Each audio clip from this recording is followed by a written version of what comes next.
There it is. Yeah. It's happening. It's happening.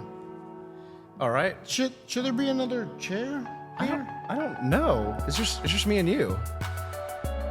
That's odd. Most well, of our usually episodes we are... talk to a person. There's another person here, a guest. Yeah. I don't know. What? Maybe it's because... Oh, that's right. We're going to interview you today, Shannon. Fantastic. You get to be the next guest on the Dream Job podcast. Holy crap. Are you living your dream job? Every day. Every day. Every day, to be honest. Yeah, I am. Well, that's great. Then you're a perfect guest. All right, I'll try it. We'll see if this works. We'll see. We'll see what happens. There might be some things along the way. So, welcome everybody to the next episode of the Dream Job podcast. My name is Riley Warren, and I'm Shannon Jacobs. And we are so excited for these last couple episodes of season 1. We're calling it a 2-part season finale. Two-parter. Here on the Dream Job podcast. Two-parter. Today is all about my coworker, my friend, one of my mentors, Mr. Shannon Jacobs. Welcome to the show. Dude, I'm so excited to be at the same table. The same tables we've been at many times before. A couple times now. What episode number is this now? This will be 10. 10, right? This will be our 10th episode. Wow. Yeah. Sick. Yeah. Most people I've heard stop after 5 or 6. Right. And most podcasts? Like most podcasts, yeah. The average is like... We've doubled the average. We've doubled the average, yeah. Man, I'll take it. I like that. We're doing good, yeah. I like it. For our amateur selves, here we are. So, anyways, we're going to go ahead and get started. And I just have to say real quick, shout out to Mr. Carlos Mateo for putting all of this awesome music together for us to use on our podcast. We went through most of season 1, and we were kind of using some things that we were listening to just in the headphones, but I thought that it was time to elevate kind of the musical background for our listeners. And he came up with these awesome tracks that you'll hear throughout the show, and he's got some other things cooking too. So shout out Carlos. Shout out Carlos. How's he doing, buddy? Yeah, he's killing it down there with Crossmen all over the state and doing band camps and tracking out there and making those guys better. So Carlos is certainly a friend of the show. Well, Shannon, let's jump right in, my friend. All right. We're going to do a little bit of an untraditional, newish / unique to this episode alone. Love it. Segment. And that is, we're going to talk a little bit about a list that came out recently. It was not long ago. It was not very long ago. Now, lists like this have happened before. Yes, people love lists. I've heard. Yes, and people love to share their opinions. But this list in particular is specifically music related, and since this is a music podcast, I like it. We figured that we should go through this list and I like offer when our lists opinions. Trigger people. Yes, this one has done that to me in several ways. And when I first went through this with you, you cracked me up with your responses. So this is the recently released Apple Music Top 100 Albums of All Time. Oh yeah, 100 albums. It's such a small number compared to how many albums have been released.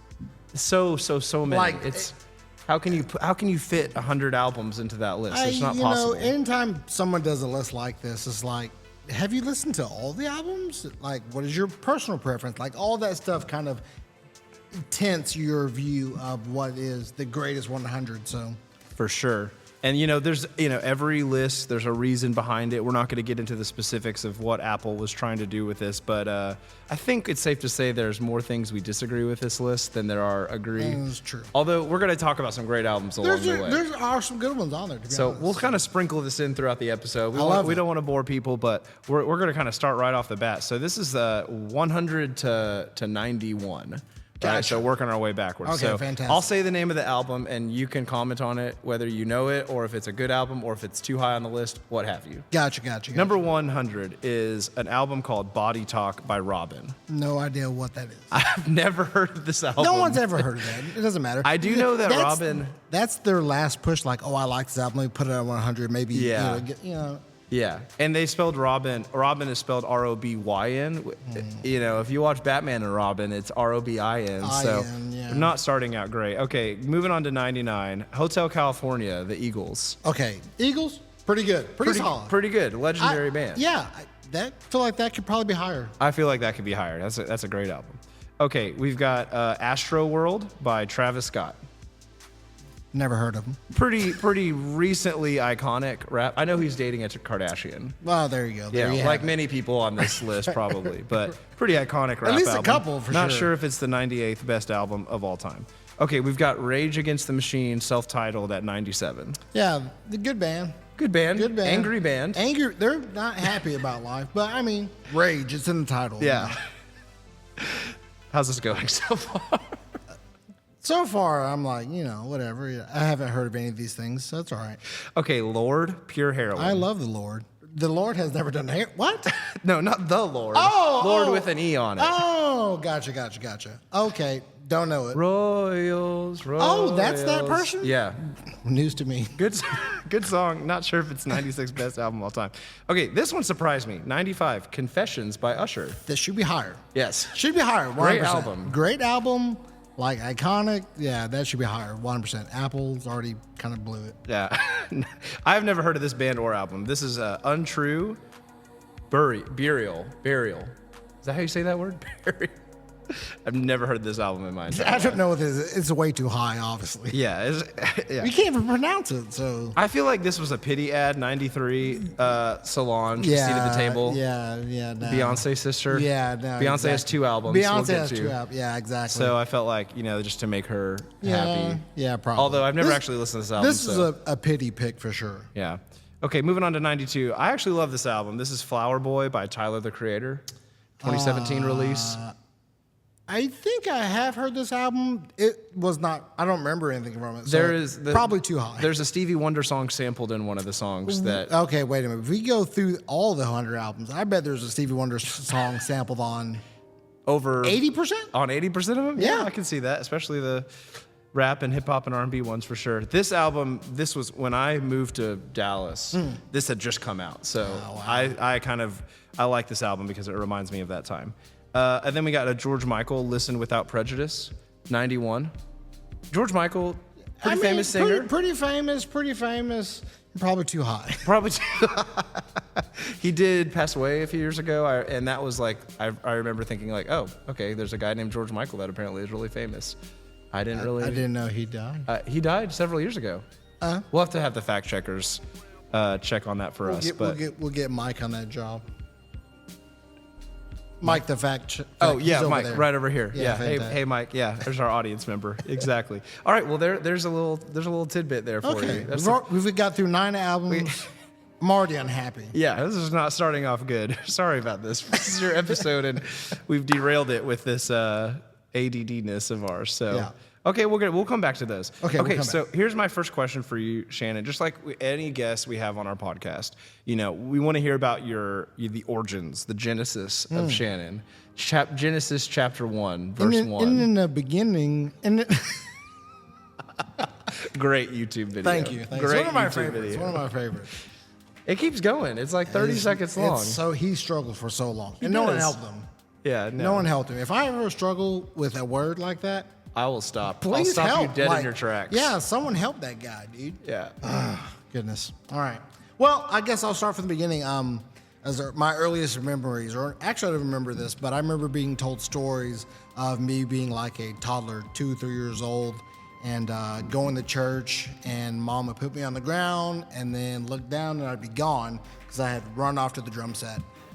So that was kind of my first introduction to music and to drumming, was like just jumping on a drum set, not know what I'm doing, and throwing down, like just starting to play stuff. So I did that really young. I will say that was definitely a big music listener in elementary school, and loved music class, loved singing, loved just doing anything musical. Has always been a favorite pastime of mine. And then in middle school, got to join band at Stripling Middle School in Fort Worth, Texas, under the direction of Mr. Villarreal. And it was an interesting band experience. Definitely not something that we see, honestly.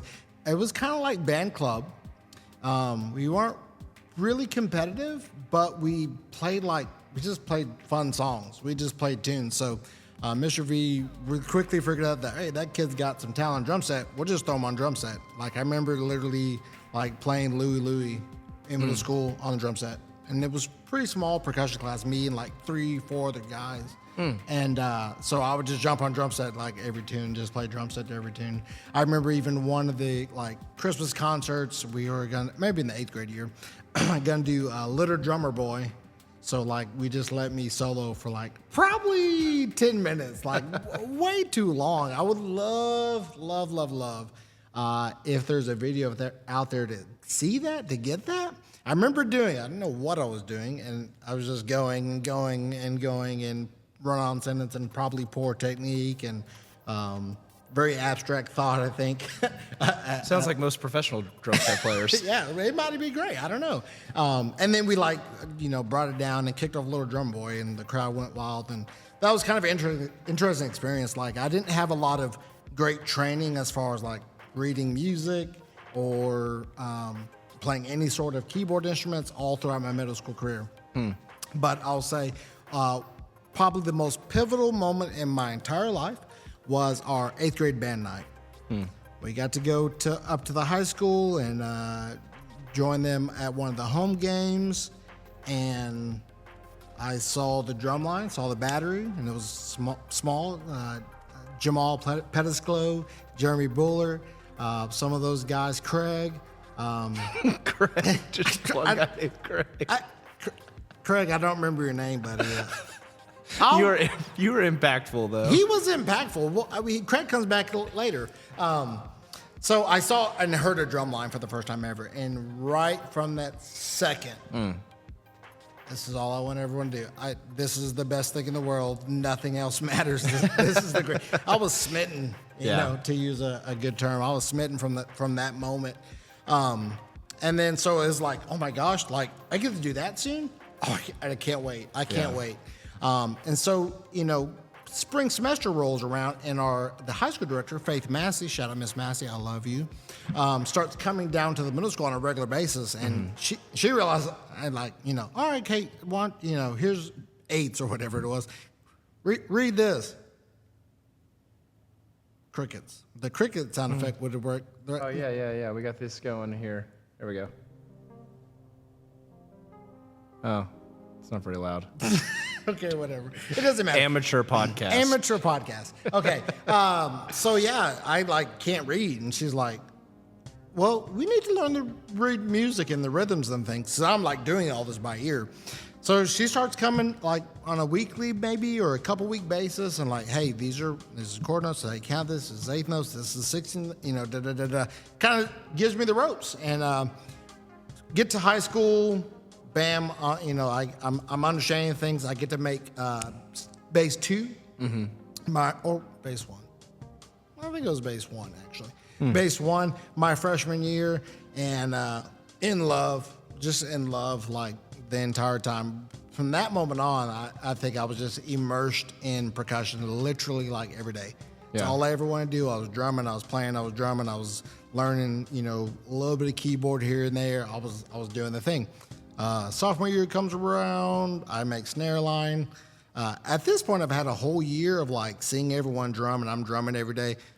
I immediately get a big head. I'm sophomore year, okay, I'm better than everybody. Let's go. I'm ready to do the thing. And Craig was the section leader, the senior at that time, and he taught me a really valuable lesson because we would kind of have it. I was being a jerk, really, to be honest. I was a sophomore jerk. And I thought I was ready to take everyone out. I'm ready to drum, ready to do the thing. And he was a senior. He drove, and we went in his car. We had to lunch one time, and he just kind of sat me down. And was like, "Shannon, you're very talented. You're really good, but you're gonna have to understand this that we have seniors on the line and upperclassmen, and you just have to wait your turn." And that hit me really hard. And it's still something that I think about today. Is sometimes you have all the things going, but you just gotta wait your turn. And I think I've harkened back to that a couple times in life. Keep going. High school, it was great. I'm drumming. Junior year, I'm the drum captain. I'm helping everyone. I caught a bug then of helping those around me because I wanted to do really cool, really hard stuff. And I had friend Stephen Morris. Shout out Stephen, love you, man. who was a quad player and really good on the piano. Steven's great on the keys. Steven's a composer now, trying to get into film scoring. And even back then, he was just like another level, like knows how to be on the keys. And we start like writing music at that point. Like literally my senior year, we take whatever show was bought for the high school and we rewrite the entire drumline parts and front ensemble parts. Steven takes care of the front ensemble, top to bottom. I write a whole new battery book that's more challenging and all the things. And that was kind of my first book I wrote. Wow. In the high school that I was attending as a senior. And you didn't have a percussion director at this time, right? No, it was just Miss Massey. We just had Miss Massey and an assistant, and that was kind of the thing. Right around the senior year, we did get a tech that would come in. Wasn't full time, but she was there, kind of infrequently in the summer band, the cut throughout the season to kind of help a little bit. But we kind of took it upon ourselves to like we're gonna make this different. We're gonna make this better. So that was really fun. And then I guess one more pivotal moment before transitioning. Junior year of high school, Miss Massey tells me about, hey, you should, UTA, University of Texas Austin, every spring has a percussion bash, and they invite local high schools to be on the drum line called the Winter Line. All right, so UTA Winter Line, this is 2002. The audition maybe is like November, December time. Go to audition, me and my buddies get in a vehicle and drive over to UTA. And, we're in a big room. There's a bunch of drummers and drums and all that things. And we go, and Jeff Ausdemore is running the battery at that time. And I get there, and I am struggling mightily. Like, I can't keep up. I'm like, whoa, this is amazing. I was super excited. But I was like totally lost, just didn't have the skill sets. I wasn't gritting. I wasn't playing all these crazy rhythms. I just wasn't doing anything. A guy is there, short guy with glasses, Ron Schermerhorn. It's the first time I met Ron Schermerhorn. He sees me and he's like, he's got some hands, but he doesn't know anything. He approaches me after the audition and says, hey man, really think good things going on here. Like, are you taking lessons with anyone? What's lessons? What does that mean? Yeah. Well, it's where you like work with someone one-on-one. They teach you, they help you along. Oh, I've never done that. I don't know what that is. Yeah. Here's my number. Call me. You need to be taking lessons. I went home and Mom, Dad, I have to take lessons. Lessons is where you pay and you get better because he's going to teach me things. And they're like, okay, whatever. So I started taking lessons with Ron quickly after that. That whole winter line, I played cymbals on that UTA winter line. And I'm in there cymbling it up, and I'm learning. I'm watching the stairs. I'm going and working with Ron. Me and Ron had some of the most epic, like, just lessons, I guess. We'd meet up on a Sunday at UTA, hang out in the music room, and drum for 3-4 hours straight.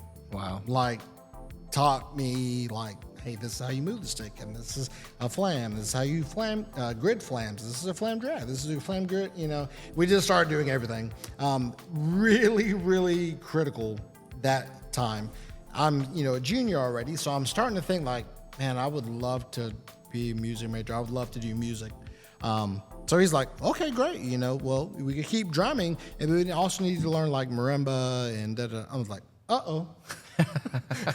Put a little. As many people have come to this point. Right, yeah, exactly. Uh-oh, I have to learn marimba. Okay, cool. Well, I guess start teaching me. And he teaches me format, which I've never hold formats in my life at this point. I'm 16, 17 years old. We start working, kind of getting things rolling on the ball there. Fast forward a little bit, becomes summertime of 2003. Ron is auditioning and makes the Syracuse Brigadiers DCA Drum Bugle Corps in Syracuse, New York, and he's away for maybe a month because I get a call around mid June. Hey Shannon, one of the guys can't be here anymore. Like, would you want to come try to march top bass? Okay. So I remember going up to the high school. He sends me some of the exercises like in paper mail form. Sends the exercise to my house. I kind of start learning them. I get a video recorder with like actual cassette tape. I'm so old. God. And set it up outside, and I'm drumming through the exercise to send off to the caption head at Syracuse to see if I get a spot. Get a call back. Hey, get a bus, get up here.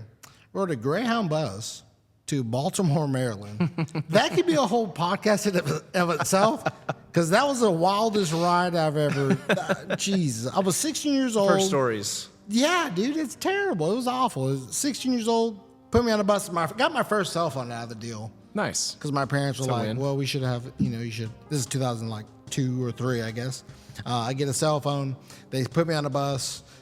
We end up in Atlanta, Georgia, about 2 a.m. at the Greyhound station. Not a pleasant place. And then we make it to Baltimore Greyhound station about 5 a.m. the next day or something like that. Again, probably the scariest thing I've ever seen. Yeah. Yeah. Wild times. Eye-opening experience for you. Yeah, I grew up a lot. I Yeah. grew up so much. Like, I was pretty sheltered, to be honest, before this point. I learned a lot then. So we go off and do Brigadiers, and we come back, and now I'm a senior, and I'm like learning how to play formats, how to play the 4 rotations, from like literally the year before not being able to read a B flat major scale. I'm playing 4 rotations, all thanks to Ron Schermerhorn, and then I get to audition for UTA, and I get accepted. Wow.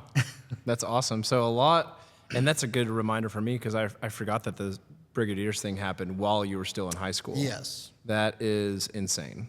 Yeah, it was pretty wild times being like all of 16 years old and being in a senior corps and all these guys who have marched DCI and a little bit older. Yeah. And have had a lot more life experience. So pretty interesting times, and just I had to grow up so much. I matured like no other. But I got back to like high school, life was really different for me. Sure. My sister was pregnant, and that was a shock. And I was like, "What? Did life happen while I was gone? What happened?" What's going on here? I learned a lot, and I was ready to come back and like do the thing. I was way more ready for life and obviously percussion when I got back. I was changed. 100%. And shout out UTA, because it sounds like if they didn't have that whole setup with inviting high schoolers to come out, you might not even be sitting here. No, definitely right now, not. No, I would have been so ignorant that I would never got accepted. Yeah. And so, yeah, definitely for UTA and the Winter Line program, met a lot of great friends. Obviously, Jeff Ausdemore and I are still friends. That was literally 2002. Here it is 2024. Yeah, wow. That's a long time. Yeah. Manny Flores I met back then. Oh, wow. Ron, Maverick Petersons, my gosh. Aaron Capers of the world, a lot, Nick Bodette, like all these guys. So many people who are still in the game in one way or another. Yeah, in one way or another. I met those guys way back when. It was a blessing, it was great. And it introduced me to Ron, and without Ron, I think I've told you this several times, but if I haven't, I had no shot without you, bro. Not at all. So very appreciative. Very appreciative. Ron's killing it down at South Texas College. Yeah, he's his doing the kids. things. Every time I see them play, man, I'm like, oh my gosh, what are they feeding them down there? Yeah. It's great performances and great kids and great chops, and that's 100% because of Ron. Yeah, 100%. Great guy. Well, let's interject with some more Apple Music Top 100. Why don't we? We'll go back to the triggering. Yeah. Okay, so number 90, we've got AC/DC Back in Black. That could be higher. I think that could be higher. Classic. Classic. Great classic rock album. We got Lady Gaga, Fame Monster. I don't know that album, but she seems to be fairly important. Pretty iconic. Yeah. I don't really know. She wore that meat suit. That was kind of weird. She came as an egg one time. Okay, we got I Put a Spell on You, Nina Simone. Oh, Nina. Love it. Yeah. Nina 88. Simone, great. That could be higher. Anything Nina ever sang could be higher. Did she do the Ain't No Mountain High Enough with Marvin Gaye, or was that someone else? That is not Nina Simone. Okay. Sorry. Showing my ignorance there.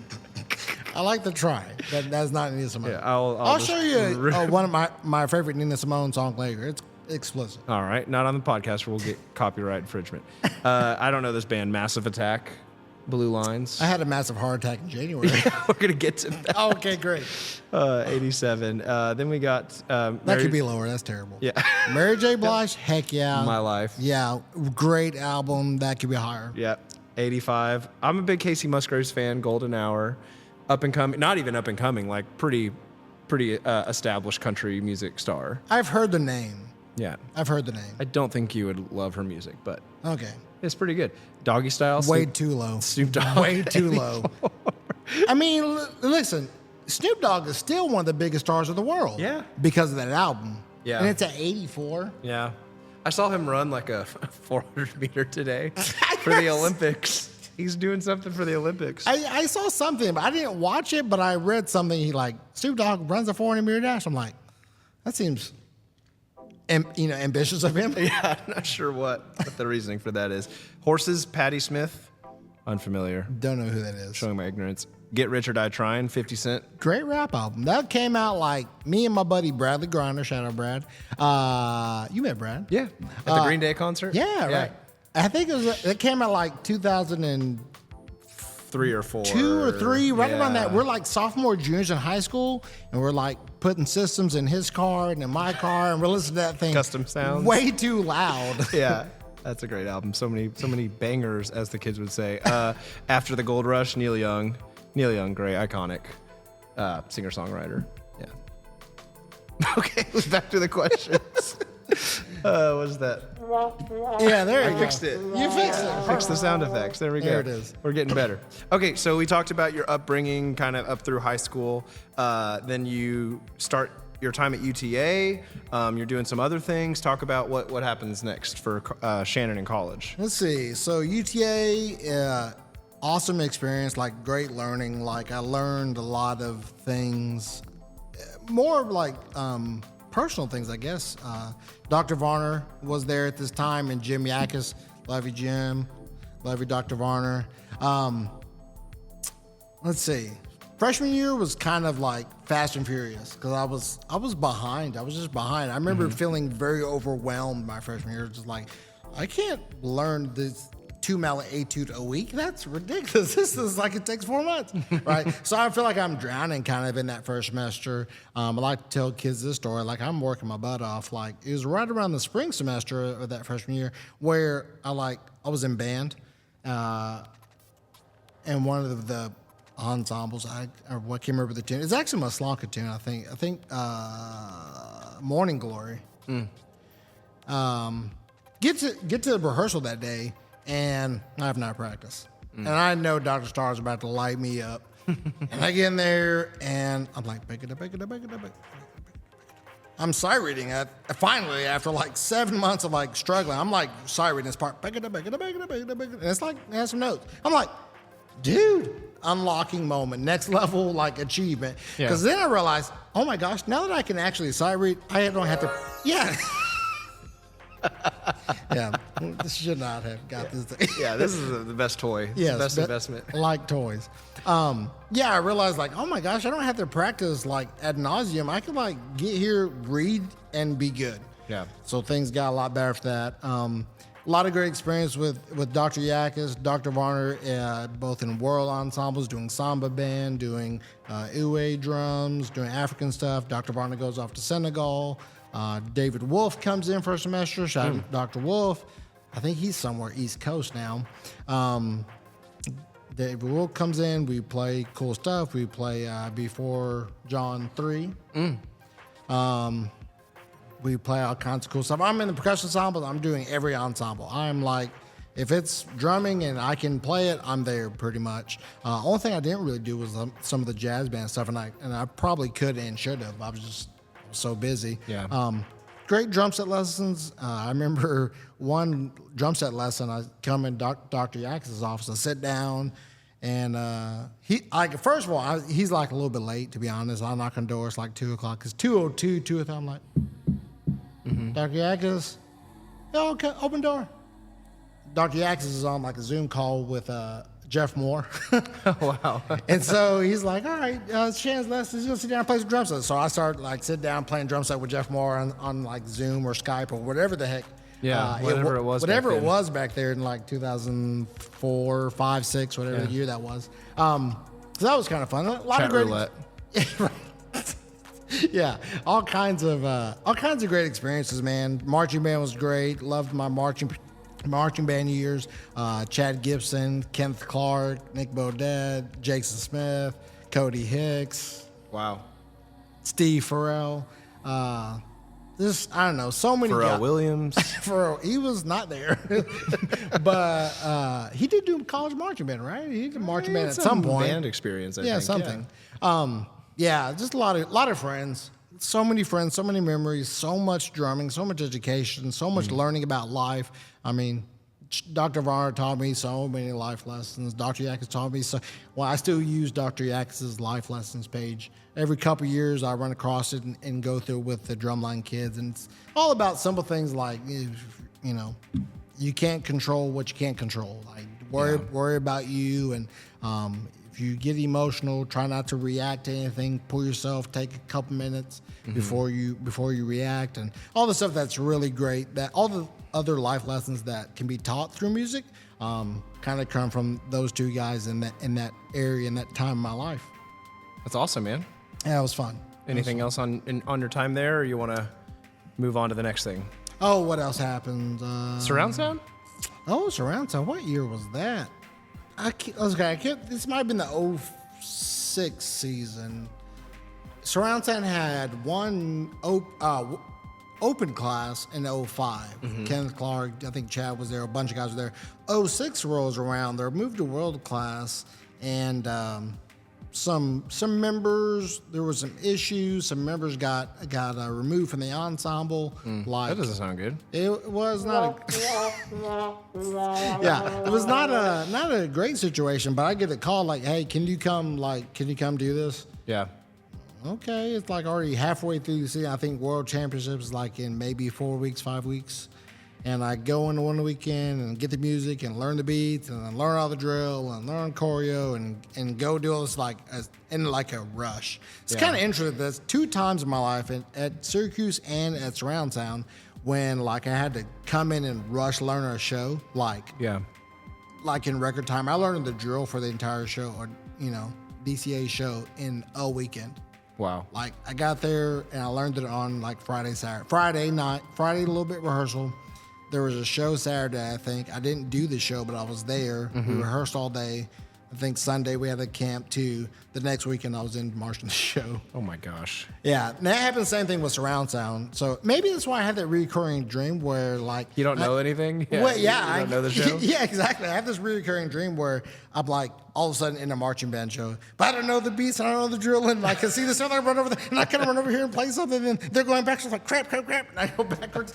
It's like a recurring dream of mine, probably because they're too experienced. Get therapy session, Riley. Good for you. It unlocks some cool, you unlock some memories, some trauma there. Yeah, I like to, I love hearing about your non-high school, non-college experience because, you don't have 6 or 7 years at BD or all of those things. And I just get so frustrated when I see every ad after ad after ad for hiring teachers, DCI, WGI experience preferred. It's like, stop putting that on your job, the resume. Stop expecting that of people. You don't have to have it. You really don't have to have that. And I think that the ad that we recently put out, I made a point to put DCI/WGI experience not required to do this, because you could have great people who don't do it for one reason or another or can't afford it or whatever the case, and that does not necessarily. And there's great people I'll say this: there's people who've marched that are not great teachers. Not great teachers, exactly. They'd be great players. It's like we used to have this back in the day. Discussion about great line players versus great soloists. Yeah, they not always one and the same. Jeff Queen, known as a soloist. Yeah, don't think he was a bad line player, but I mean he's known as a soloist. That's what he got big for winning. Yeah. So it doesn't those things aren't mutually exclusive. You don't need that experience to teach good drum lines. Not that I'm saying I do at all, but it does. It's not one way or the other. Yeah. You can take or leave it. And not that you don't have any of that experience, because you still got to dip your foot into some DCA and some WGI. Got to be there, got to do the things. There was around a lot of the guys that did. I probably could have and should have marched Blue Nights in 06 when Jeff was there. Yeah. I chose to get married instead. Oh. These are the decisions, folks. These are the decisions. We're going to get into these things. Well, when time travel is invented, you can go back and choose a different path you would like. So where are we at now? We're at 80 to 71. So what do we got here? Oh, man, I'm messing this up. This is not really conducive to how I want this to go. Okay, there we go. Marshall Mathers LP. Good album. Very good album. Very influential album. Coming back with the Houdini recently. I've heard. It's pretty good. Calls back to a lot of these songs, actually. That's great. That's fantastic. That's great. That's a good album. A lot of words I shouldn't have been repeating. Yes, a lot of words. This is a Lana Del Rey album, Norman effing Rockwell. Not familiar. I don't know. She's some singer, songwriter lady. Good for her. Yeah. Goodbye Yellow Brick Road, Elton John. Okay, Elton John. Probably should be higher, 78. Yeah. Like a Prayer, Madonna. Oh, okay, Madonna. Yeah, for sure. Good album. 76. This is a really good album. Recent artist, Un Verano Sentit, Bad Bunny.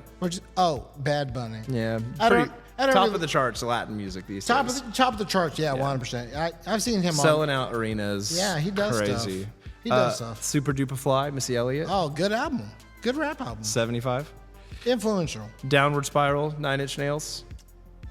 I kind of feel like there's other 9 Inch Nails albums that should be here, but yeah, I don't know. I don't know that one. 9 Inch Nails was I tell people this and they're like, what? This isn't the first concert I ever went to. Really? Yeah, I was like really into 9 Inch Nails. I was really into alternative rock music. It was like my first, really liked this genre of music, and they just happened to be playing at the Frank Erwin Center in Austin, and my dad and I got tickets, and that was an interesting concert for sure. I bet. Yeah, I remember the 9 Inch Nails logo. Trent Reznor.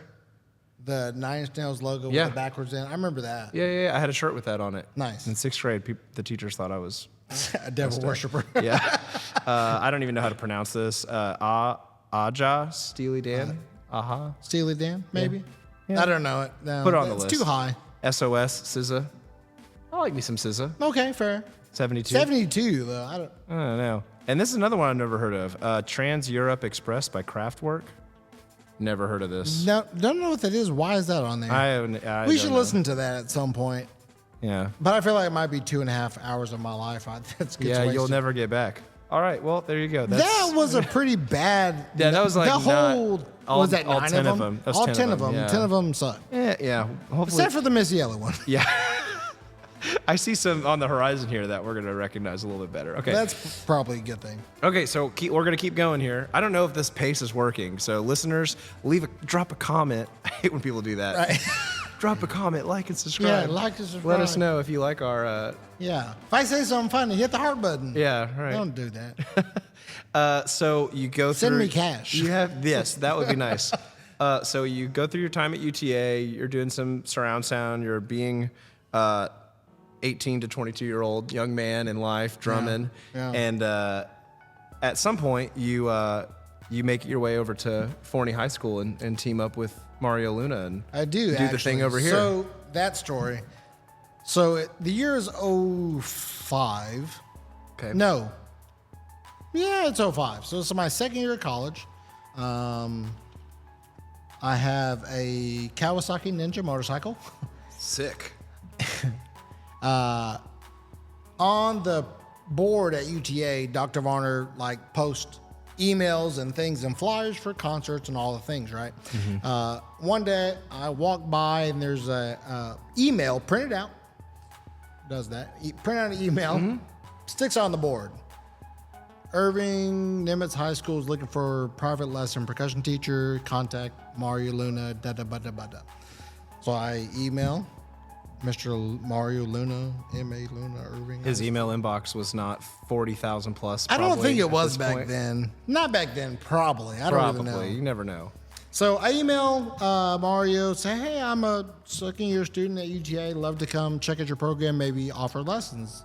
At this point, the idea of teaching lessons is dude, I can make money and do drums? Yeah. What? It's pretty sweet. Pretty awesome, because I was like working at Bass Hall, like just being a parking garage attendant, pretty much doing nothing except walking up and down for $10 an hour. So this whole thing was like, dude, like I can make money and do drums. That sounds great, because you know that's all I want to do all the time anyway is drums. Right. So why not make some cash at it? Marching band at UTA this time is 11 a.m. till 2 p.m. outside during the fall. It's hot. So we get done rehearsal at 2. I think I might have like a tank top on. I drive my motorcycle over to Irving Nimitz High School. It's about 10, 15 minutes away from UTA. And then I walk into the office with Mr. Luna. Now, guys, I'm like 19 years old. I have my motorcycle helmet in my hand. I'm sweaty from rehearsal. I'm going to a job interview. These aren't the skills, folks. These are not the skills that I have acquired thus far in life. So that's how I showed up. Mr. Luna likes to tell that story. He was like, I shouldn't hire this guy for sure. Thank God he did.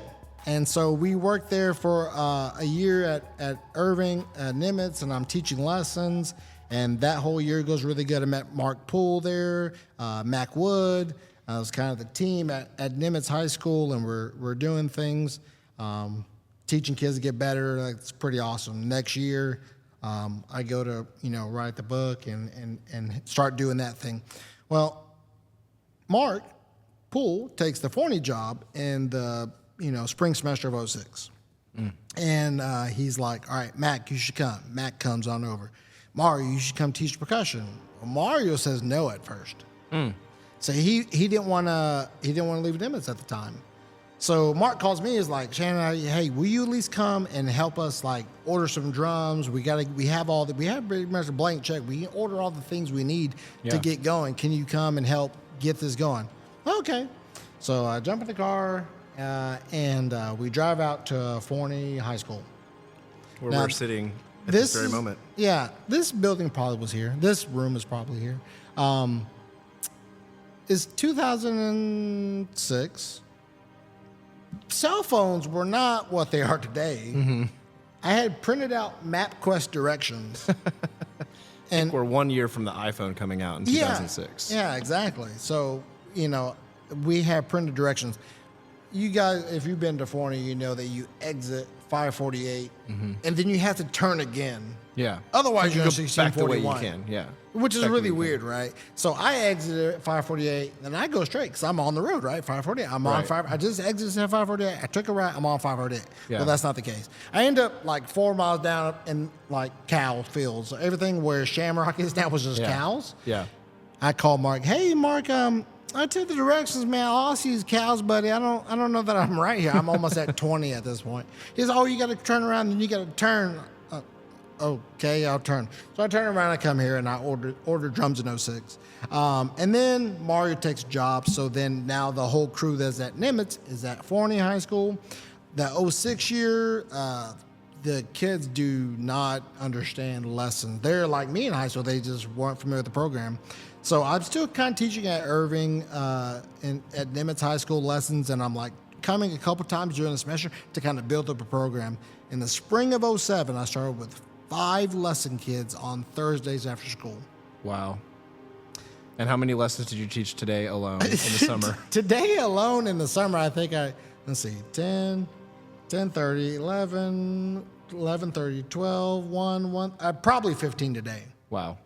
So the program has grown. That's all week you're teaching. That's all week. Yeah, that's literally all week. About 10 to 15 lessons a day. I think we have in the program 60 something. 60 plus. Yeah, 60 maybe close plus, to 70 and now. I think we're at like 100% lesson rate. So it took a long time. That's maybe a lesson to all you guys out there trying to do your gig now, building your program. Be patient. Keep doing it. Start with 5. That's okay. Next year it'll be 7.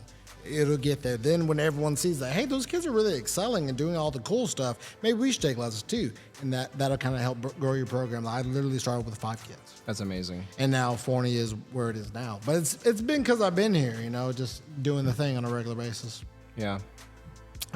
So yeah, that's when I started at Forney, and now we're here. Now we're here doing 2024 this podcast about loving teaching here and loving doing this job and all of those things. My goodness. Wow. More albums.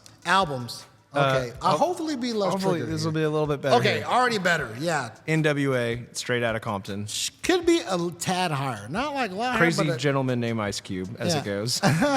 Great movie, by the way. yeah, when also they good movie. I reviewed. saw that recently. Metallica, Master of Puppets, Also a good album. along with AC/DC, Back in Black. Like Yeah. classic, not classic rock, but metal. Like, you know, yeah. pretty up there. Is This It? The Strokes. I love the Strokes. I don't know that this album should be here, but you know about the Strokes? I don't want to have one. No. That's a good one. Oh, I don't have a laughter one on Dang here. it. Oh wait, here we go. There you go. Nice. I don't know this artist. Dummy Portishead. Never heard of it. That sounds not good. 67. The Smiths, The Queen is Dead. Like the birth of like emo music, kind of like in the 80s. Okay. But not really all too familiar with them. I know you like some De La Soul. I do like 3 De Feet La High and Soul. Rising. Yeah, that could be higher. Yeah, it's a good one. It's a good one. I've listened to that one. Erica Badu. Could also be higher. Baduism. Yeah, good album there for sure. Then we got Shout out Erica. I hope to run into her around Dallas sometime soon. She's always around. hanging out in East Dallas. yeah, she's around. Jimi Hendrix Experience. Are you experienced? Yes, I am. Yeah. That's 63. Tupac, All Eyes on Me. This rap album could be higher for sure. Yeah. Like at least 10 clicks higher. There's a lot of really great rap albums on here. I'm glad they didn't leave a bunch of those out. And then Sadie, Love Sade. Deluxe. Sade. Excuse my ignorance. It's okay. Love Deluxe. Yeah, we should listen to Sade one time. Yeah, that sounds good. It's like really chill. You gotta be like in a chill mood. Okay. It's not real leisure. You're not getting turned up. That's me often. So that sounds like it would work. Okay, I like those 10. Those 10 was way better. We're on the right track now. We're on the right track now. Okay. Apple's figured out Yeah. almost halfway through the list. Yeah. Well, let's get back to Forney. What is it? You touched on it a little bit, but what's it been like to watch the program grow from what it was in 0506 to what are we doing now? That's a long time That's a to long cover. time. I've been here for a while. People always ask. I mean, I've literally been here through several percussion directors, couple of head directors, principals, and staff, and Buildings. buildings, and football coaches, and floods, Traffic. Yeah, traffic is way different. Audits. Yeah, audits. Right. Yeah, financial crises. I've been here through a lot. I'm like the cockroach that never dies. Like, We have lots of cockroaches here. yeah, and mice. Yeah, and mice too. A little colony. Yeah. I don't know, man. I don't do a lot of reflecting. I don't think. Maybe I should do more reflecting, but like I think about that being here in 06 and what that drum line looked like and what we do now. It's so night and day different. Yeah. But it's not because that happened fast. Like literally every semester, every season of marching, whatever, we just added. Yeah. First of all, like that first drum book in 07 that I wrote for Forney, I don't know that I wrote 40 taps in Yeah. the whole show because those kids did not have that skill set. Yeah. They could play big rhythms, and like I think one of the most hardest rhythm we played that year was boom, ba boom, ba ba boom, boom, ba boom. Oh, nice. 1, li, 2, li, 3, la. We might have played that, and we No fivelets yet? in no that first fivelets year? yet. No fivelets yet in that first year. It was like, can we play triplets maybe Yeah. sometimes together ish. And that was that first year, and then every year after that was just like, let's add a new skill set. Let's get this. Okay, let's work on flams. I'm a big process guy. Like I don't like to skip steps. We want to do this thing, then this thing, and then the next thing, and then the way I sequence my warm-ups, the way I sequence like when to teach a concept to a beginner, and that was the same thing with the program. You know, those first couple years, Luna was great about programming roll-off pieces. No knock on we roll-off. have a giant library of roll-off pieces to prove it. Yeah, exactly. Because that's what those kids handle, you know, and that helped them get to the next level. Like, it's okay. Sometimes, like, you got to, like, play all the pieces that are kind of, you know, cheesy, fun to keep kids in the program. And Yeah. that's also a thing that we had to do in those times. Throughout that whole time, that was a lot of fun. Kids grew even from, 07 to 14, that a significant amount of growth in that 7 years. For the program, for me personally, for the district, it was a great time. Spring of 13. Yeah, Mr. Luna transitions to the role he's in currently as Director of Fine Arts. First ever Director of Fine Arts. First ever full-time, Director of Fine Arts. We had like a part-time director before. But first time full head, crazy because like he didn't want to at first, and he kept getting nudged from several of the admin. You should do this. You'd be great at this. You should do this. And then, well, the man planned out all of y'all's trips. The entire trip. I mean, I finally had to throw away like stacks of kids' details of going to Disney World. Had they paid, what the bus company was, what the itinerary. I'm like, Mario, we do not need this stuff anymore. Yeah, Mr. Luna is somewhat of a pack rat. Yes. Right, we'll just say that. We won't use the H word, but he may be. So he's proud of it. He loves it. No, he loves That's it. him. He was great at that kind of stuff. Anyway, he transitioned to Director of Fine Arts, and we had new percussion director come in, Mike Matthew. He's here for a year.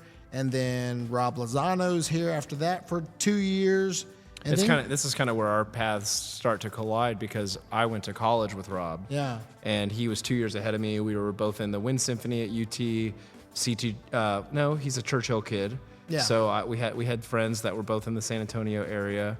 And I just always remember hearing about this great job that he had up in DFW. And this guy, Shannon Jacobs, who's doing all these great things. And that's kind of cool how that kind of worked out. Yeah, it worked out really good, man. So I guess this is spring of 17. Rob leaves to go back home and be percussion director at Claudia Taylor Johnson. Yeah. And but he's like, okay, but I got a guy for the gig. He'll be great for the gig. He'll be great, cool. And I remember we were rehearsing under the Lucky Tree the first day you showed up, and this little redhead kid. He was little. I was like, this guy's he's young. I had like 0% body fat. I had just aged out of drum corps. I was little. Yeah, a little guy shows up and he's like grooving with the battery. I'm like, okay. Well, I wanted them to like me. I didn't want to be like a stiff. Yeah, it was good. And so you entered the scene, bro. I was 17, and then I don't know. We've been like doing pretty good at stuff since. It's been fun, man. I've done a lot of things, a lot of pivotal, a lot of seminal moments have happened these past 7 years for the Forney Percussion Program, and it's absolutely due to your diligence and your hard work and your like supreme dedication to this gig. It's always a pleasure to witness how much you never get tired of it. You're just always doing it, man. Thank you for saying that. Well, we'll talk about this more when we do the next episode. But, I like to think of our time together as like a couple of years of kind of like figuring it out and like definitely some great lines. Yeah. But then I felt like there was a moment kind of in that third year where things kind of clicked right before COVID. Yeah. Where we were like, hey, we could like really capitalize on like, what are you really good at? Okay, I'm just going to let you do that 100%. Yeah.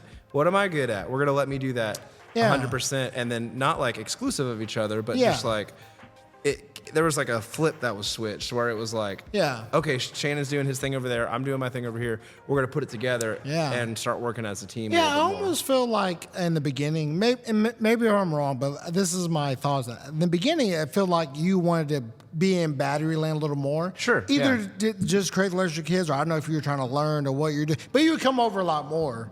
Yeah. And it wasn't bad, but then, like you said, we kind of figured out, do you, I'm going to do me, we'll put it together, it'll be sick. For sure, yeah. I mean, that was 100% the case. I mean, I wanted to be around the battery a little bit more. I wanted to form that relationship with the kids a little bit more. And then I kind of realized, like, hey, I don't really need to be over here, right? Like really ever. I mean, I can pop, and I do love popping over to the battery and maybe pulling the basses out or doing those things, and that's always been fun. But yeah, it's been really, really a great ride. And COVID happened, and I felt like we kind of decided together, like, we are not going to let this slow down the train. Yeah, in fact, we're going to go a little bit harder. Yeah. And take advantage. I don't know. We should probably talk about that, man, because I don't know how many people really know how differently we did it. Yeah. I mean, let's talk about it. So, Sorry. I was thinking about Take the that. reins. Sorry. I was thinking about that meeting. So yeah, man. I guess So things get shut down. We're the first. First of all, we're doing videos every week with the kids. Yeah. They're really just kind of sending us stuff that they're doing. Like, Yeah. hey, just tell us something you're doing. Like, art and go watch a music something and Yeah. just talk about music. Like, let's just take an opportunity to do that. We do virtual auditions. So virtual auditions? you and I both record what the audition should look like going Yep. into the next year, and the kids all submit their videos for their placements. Yep. And we're meeting with them on Zoom. We're like bringing in different guests, like Dr. Moyer and Matt Holmes. Shout out those people. And Yeah. Dr. Zader comes on, and we're just trying to like be present with Keep the kids. them involved for the most part because they were dying. I was teaching lessons on Zoom, that kind of. That You were episode. teaching lessons in person. I was also doing that. Yeah, I was like, hey, if you're not sick, I'm not sick. Come to the house of the drum. So yeah, we did that. We had a lot of kids. Some taking it online. Some come over to my crib at the time. We're drumming. We're being really diligent with them. We have video assignments. I remember we should find that like folder because we put a lot of music in there. Just hey, learn this. We make copies, upload it, learn this. And some of the kids like really took it. Like they just started learning. Yeah, they missed it a lot. Yeah. We were doing some really good things right before. And then we were the first, shout out Forney ISD, we were the first 3-day June camp. It was end of June, and we were like the first organization in the whole district to get do to anything, yeah. do something in person. So I remember the battery and the front ensemble had to enter through different doors. Yes. And we had to take their temperature Take as they their walked in temperature. and had them sign Yeah. that they weren't sick. Yeah. And then we had to separate them during lunch. Like they were going to be quarantined as sections. Yeah. And every day we're, I don't know if we really did this, but we were like spraying down the instruments and cleaning stuff up. And, handing out Clorox wipes to wipe your sticks, Yeah. your stands, and the And- keyboards. the keyboards and spraying it. And drums. whew, that was the time. But we powered through that. Yeah. And we get into the semester and, Yeah. we have the amazing Cody Newman join us. And Yes. he's very much on the same page. Like we're going to do this as best we can and stay safe, of course, but we want to give these kids a real experience. And so we do basically a normal marching show. I mean, pretty much Yeah, the same pretty length much. with way less stakes. I mean, we're just kind of going out there and doing it. Yeah. But I remember also like really taking that opportunity to say, listen, there's no real contest. I think we went to like area was like December.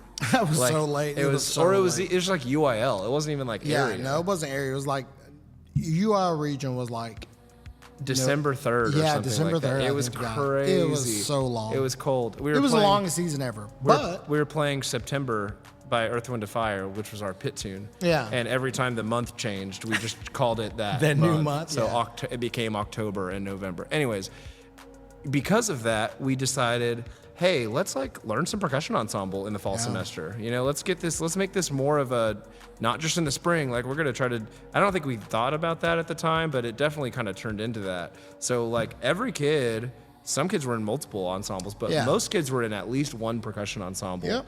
And every like Friday, we would Yep, just Friday percussion Friday ensemble. percussion ensemble, and we would just kind of slowly work through these different charts. Charts. And you were right. We were thinking like, oh my gosh, we're going to be doing marching band until December. We can't rehearse this marching band show in December. I won't make it. Yeah. Sandy's will be depleted.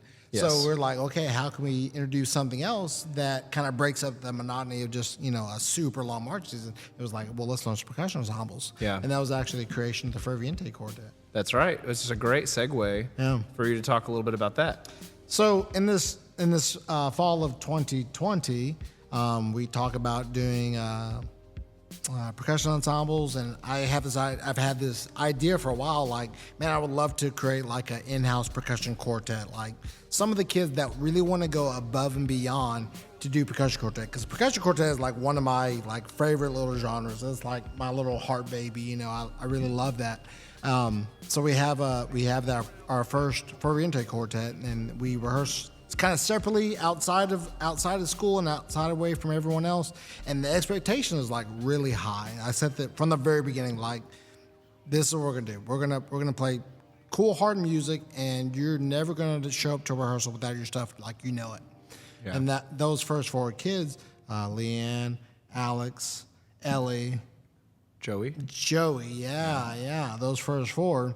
They took it and ran with it. And the first thing I played with them, played Sharp and Stick, that's quintet. Yeah. So we played that. It was the first Ferviente piece. And since then, Yo ho. yeah, right, yeah, only several nerds will get that. It's okay. Yeah, and so I've got to do that ever since, and that's kind of been a really small passion of mine. I appreciate you letting me kind of take over that thing and letting it do it, because it's been a really positive thing for those kids and for the program in the whole. When the other students see like, dude, they're playing like crazy sick stuff, like we don't see them rehearse. Well, no, it's because those kids show up on like a Sunday, or they show up at 7 on a Tuesday and rehearse, and it's been a really cool thing for that to kind of blossom and grow. Yeah. So that's one thing that was going really well. And we'll come back to Ferviente. Oh. But then let's see, fall of 21, we're just kind of started to capitalize really on a lot of those things that we really invested in. And I don't say that to say that everybody should have done that. I know everyone's situation was so different, and a lot of people weren't able to do that. And we were really fortunate. I don't know if we're just like 5 miles east enough from the Metroplex, but I just felt like our parents really wanted their kids in school. Yeah. And we had this really great thing called Flex, where they could just go to their extracurricular activities. So if they're in football or sports or whatever, they could go for those practices, and then they could do the rest of their class online. Yeah. And so we had of course we had all the band kids come to band rehearsal and come to band class, and then they would go home and do their stuff at their own pace, which I thought was great.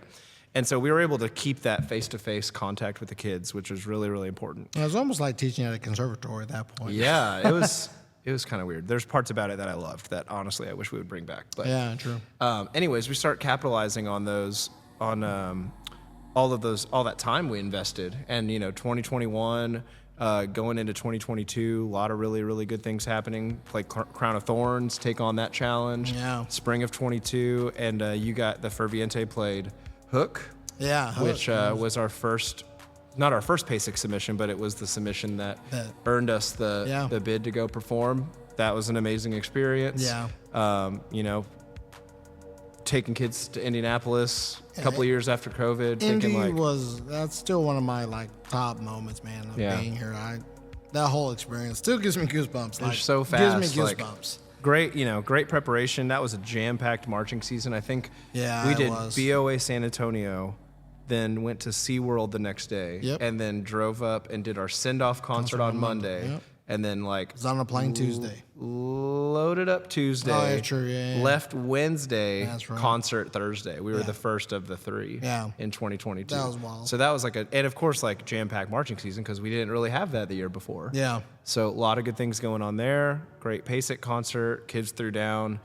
I came away from it thinking if we ever do this again, I want to shoot for that spot. You know what I mean? Because everyone's excited. Everyone was so the room was standing room only. Yeah. And I think the kids realized that halfway through, oh my God, there's a lot of people here. It was awesome. That was a great experience. Yeah. So many of my, close personal friends in the percussion community were there. It was just awesome experience. And the kids were just, man, they played their butts off. Yeah. That run of Persistence was another great Ferviente piece, Persistence of Past Chemistries. Yeah, that was awesome. The composer commented on that video, right? I think he did. He did, yeah. We get that a lot with the Ferviente videos, especially. Had some Palace, Movement 3. Had my favorite movement. A Michael Varner piece, the Buddhist Monks. Yes. Right? Persistence. The Ausdemore Commission. The Ausdemore Commission. Raris Felicity was awesome. Feeling of Coming Home. Yeah, that went really good. Kids that went really bad for a long time. Yes, those are some really hard marimba parts. Yeah, really hard. And then they got it. They kind of figured it out. Yeah, freshman and sophomore marimba player. Yes. 2 great girls. And let's see what else. Mare's Lullaby. First Mare's Lullaby. Took that from my time at UT. And then let's see. I feel like Rare's Felicity, and then Together at Last. Lala Davila. Yeah, Together. That was fun. I'm trying to remember if there's one more. What was our first chart? What was the first? Opening? Palace. Okay, it was Palace. Yeah. Okay. Palace, Buddhist Monks, Persistence. Yeah. Feeling of Coming Home, Mare's Lullaby, Rar's Felicity, Together Last. It was 8. Okay. Yeah. That's all of them. So that was a great experience. Shout out to all of those people who helped us make that happen. Yes. And then let's see, we come into spring of 23.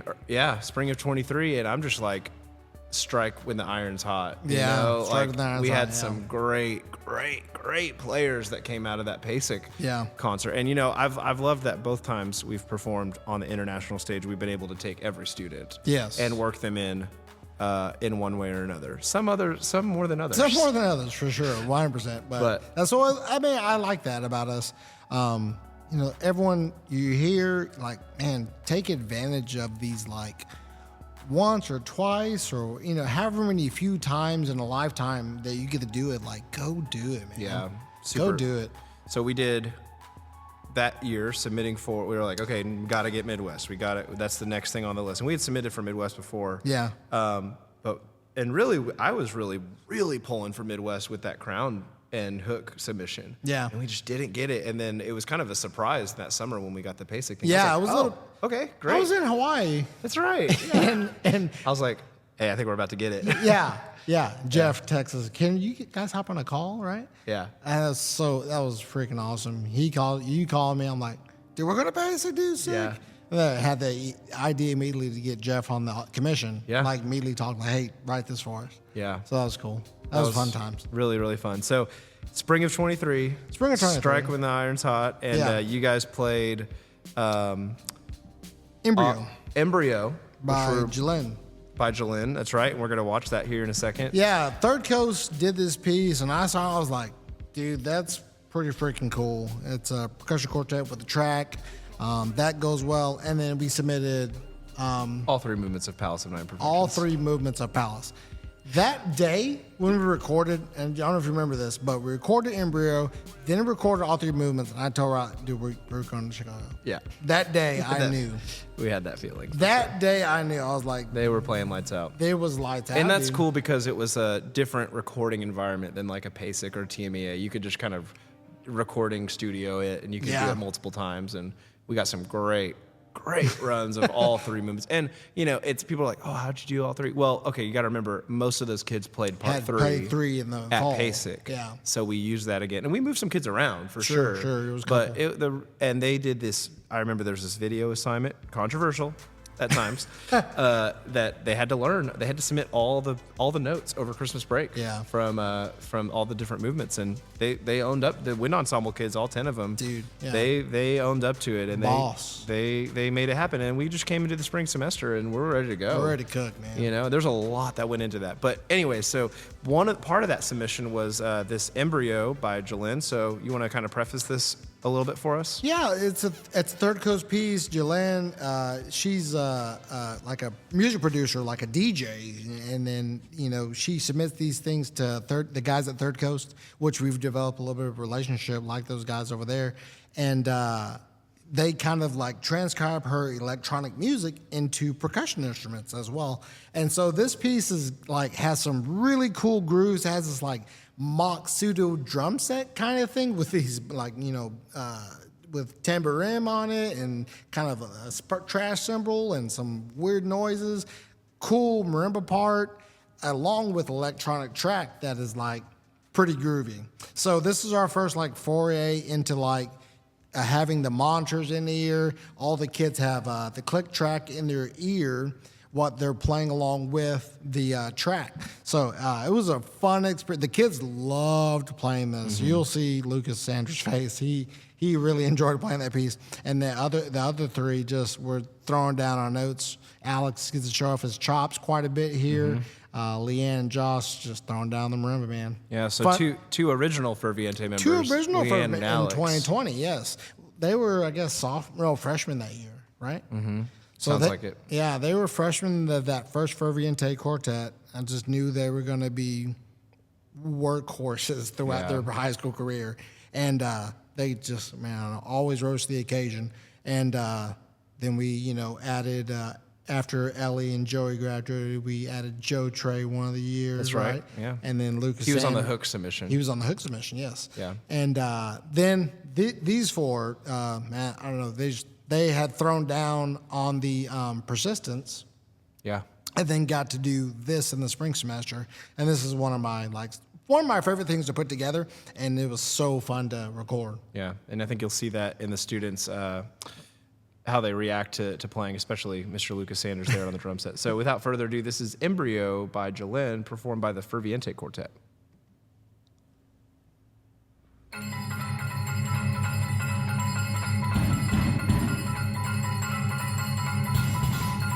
Very aggressive here. Yeah, at the start. super, like, this starts off like...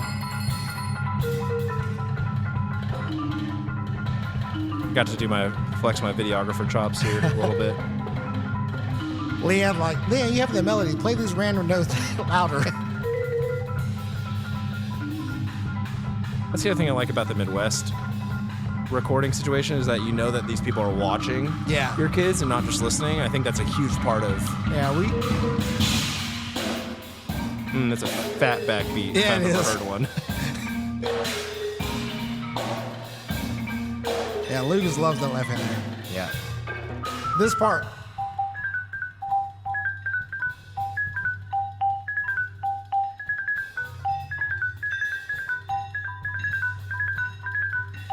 Just really hard.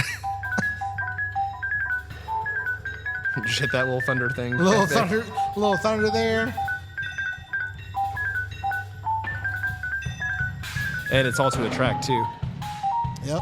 If you look really closely, you can see Shannon in the back behind the mixer. Yeah. Here's where the track really comes out. Yeah. They always love this part.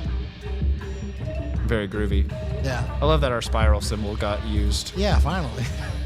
And both Zildjians. You had like mute the Zill bell and Alex is playing on with these sticks. It was wild. I like this part. There you go, sophomore Josh. Learn these freaky, weird rhythms.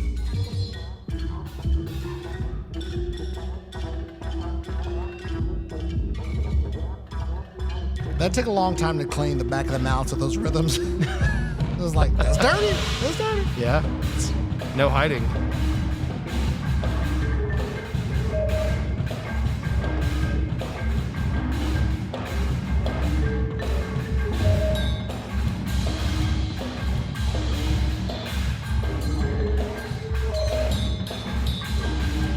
Got a little salsa bell in there too. Yeah.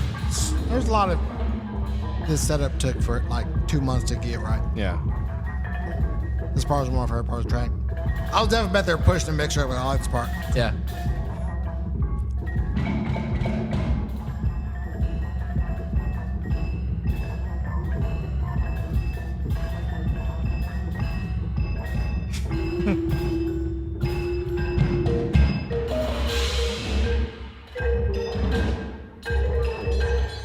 I'll definitely miss Lucas's ability to perform with his 100%, face. 100%, yeah.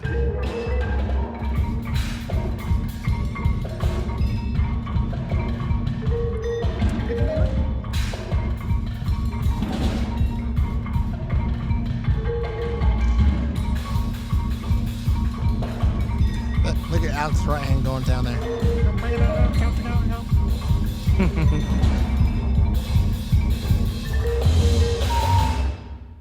Yeah.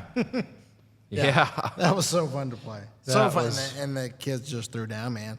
You know, that's a great thing about Ferviente. When we started it in 2020, like I wanted to have a name. Yeah. It's not something that you see a lot of, like, you know, third coast.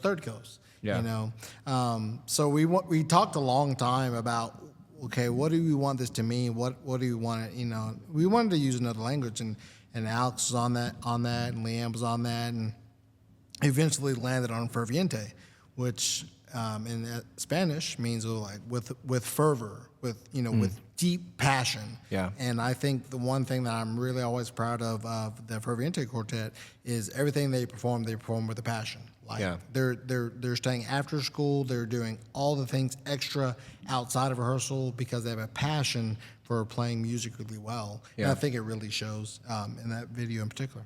Well, and your influence shows too. I mean, they get to be around you, and you're extremely passionate and driven and detail oriented. And we'll talk a little bit more about process, but I think that's a huge part of it also. Yeah. They get to just have that special time with you. So, well, let's stay on some Forney percussion stuff. So we go to Midwest. We have an awesome multi-day trip there. Yeah, it was fun. Really treated that a little differently than than the PASIC for sure. 100%. And I like to tell people, like, they're like, oh, what's so great about PASIC? What's the difference? It's like, well, you go to PASIC and it's, there's so much for the kids to do at the convention because it's right there. Because it's Everything's all drums and Yeah. it's right there, which is great. So that was awesome because we didn't really have to plan a whole lot other than like a couple nice dinners for the kids. Those fire shrimp, that was a shocking experience, to be honest. Yes, that was interesting. And so that was PASIC, but then, we go to Midwest and it's like, this is Chicago. Yeah. This is the third biggest metro city in America. Yeah.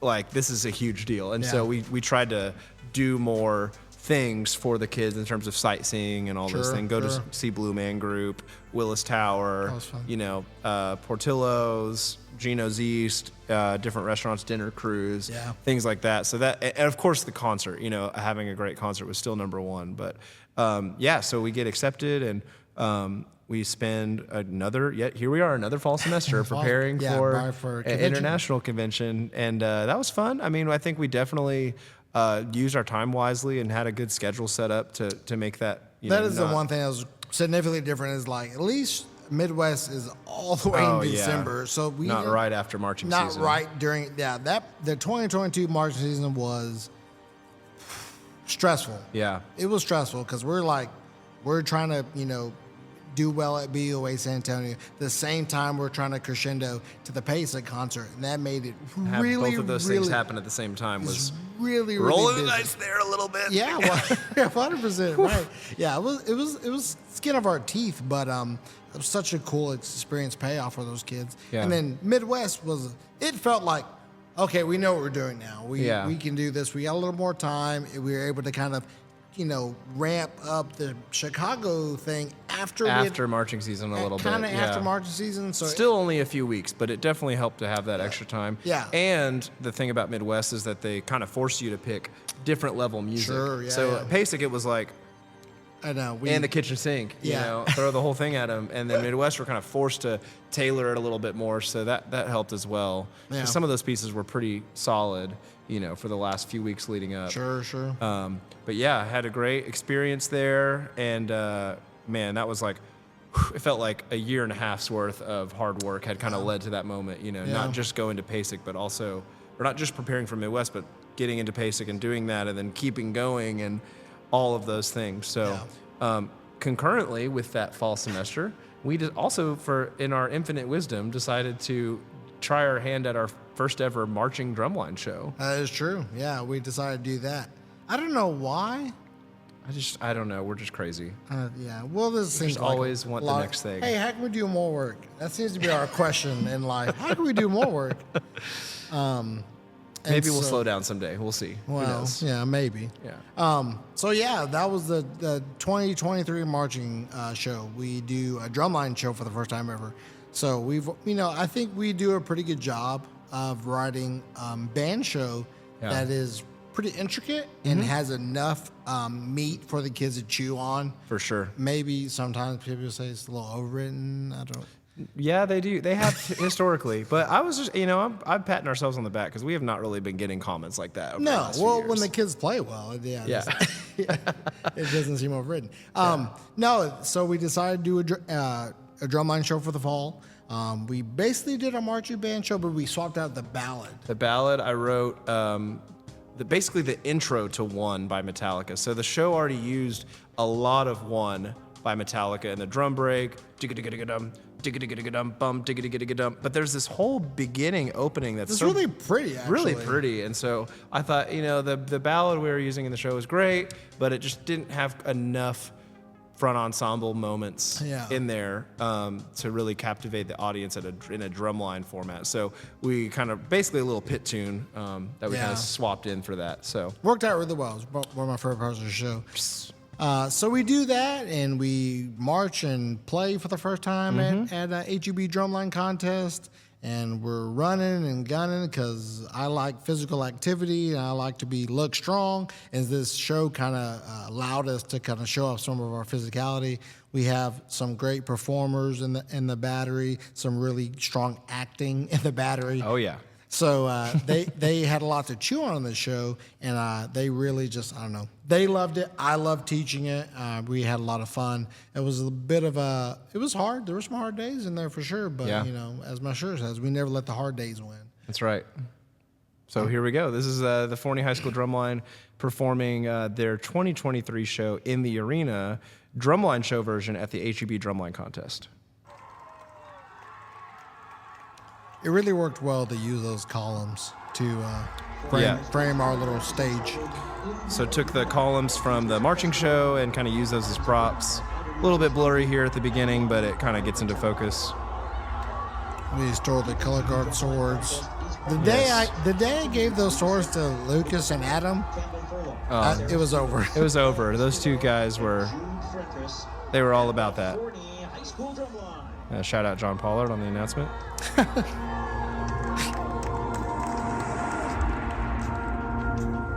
Shout out Andrew Worth for his awesome sound design. Man, I had a great conversation with Andrew just today, just talking through some stuff for the upcoming year. What a pro.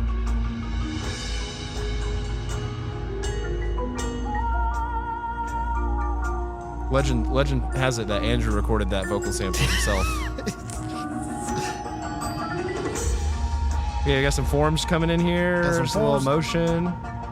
Shout out Marching Machine. Yes. Oh yeah. I think we're gonna have stereo marching machines, but then someone quit. It's okay.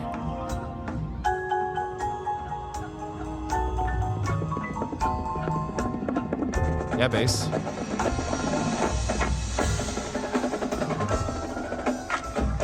A lot of inner mallets here in the front ensemble.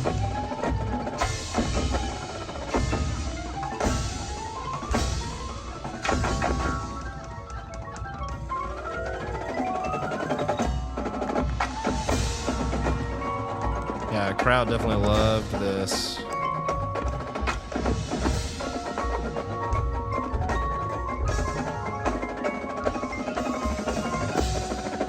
Yeah. Just a meaty passage there. Yeah. Some fivelets. There we go. Figures life out here. The video Yeah. does it all. Great moment here, man. This drum break here in the band show and the drumline show. Oh, yeah.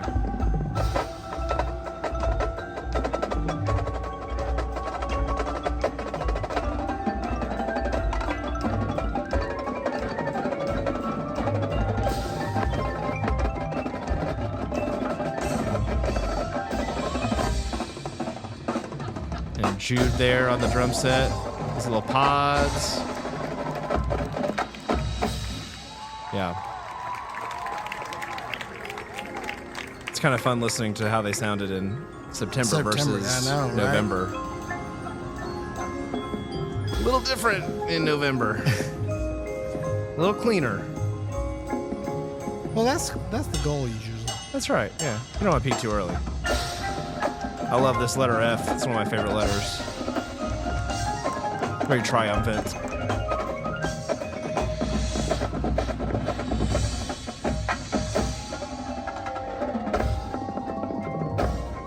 Sometimes I take exactly what Dennis cues for the front ensemble, Yeah. and I just put it in there, and it sounds great. That was the vibe part there.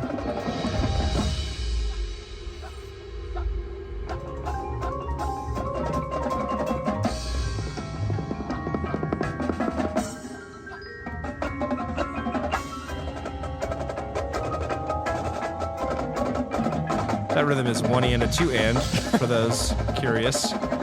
One of the simpler rhythms here.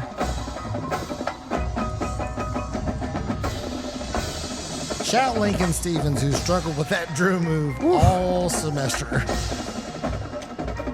Gained so much strength there. Yeah, he got stronger. It's a classic, like, one hand washes the other. Yeah. You know, marching and playing and doing this definitely helps them when it comes to indoor. Exactly. You know, So on and so forth. yeah. Here's that little Metallica. After learning that opener, when I showed the kids, okay, we're just gonna flutter back here, and they were like, "Thank." they like this part. Oh yeah. Lincoln was huffing and puffing.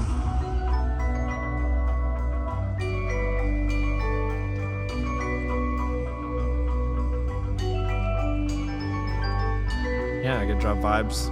Learning some of those trickier lyrical rhythms.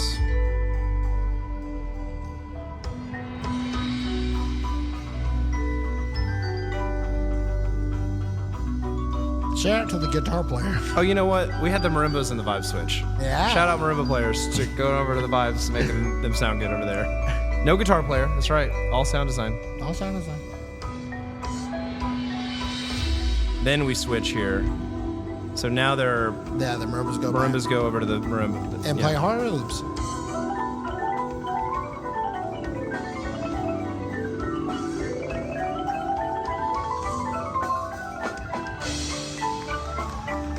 Some of that was split. Some of it was not. Some of it was clean. Some of it was not. Also, is that Needed another week on that for I sure. know, so early. AGB is so early. Everyone should do it, but it's early. Yeah. And then the iconic. That's right. I forgot we had this quote in Oh there. yeah, we added the show. Yeah. Where the doer of deeds could have done them better. The credit Shout out to us for making the show. Yeah. Shout out to us for who at the best adding GE to a high achievement. contest that does not evaluate it. Just same thing with marching. While daring so great. That was Andrew. That was Andrew. Great voice.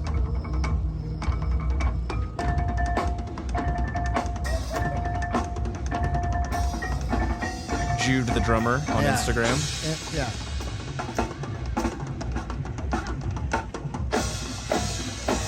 Woo!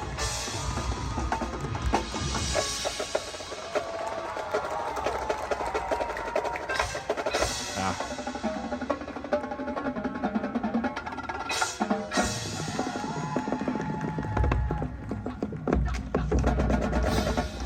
We'll spread there.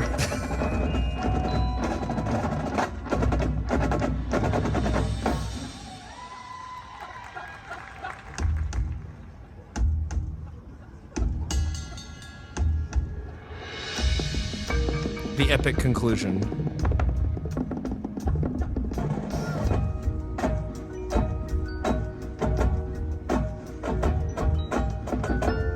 In the March Band show, they were way far back there for this part. And they were moving backwards. At a pretty aggressive clip. Yeah. We had to get out of the way after the drum break. Yes. All right, okay, there's other members of the band. They need to be evaluated here.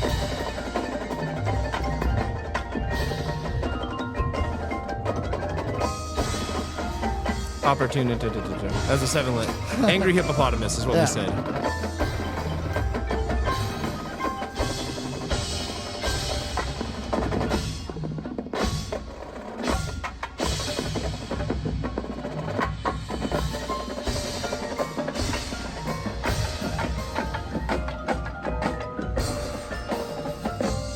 A lot of movement. A lot of lines, a lot of diags.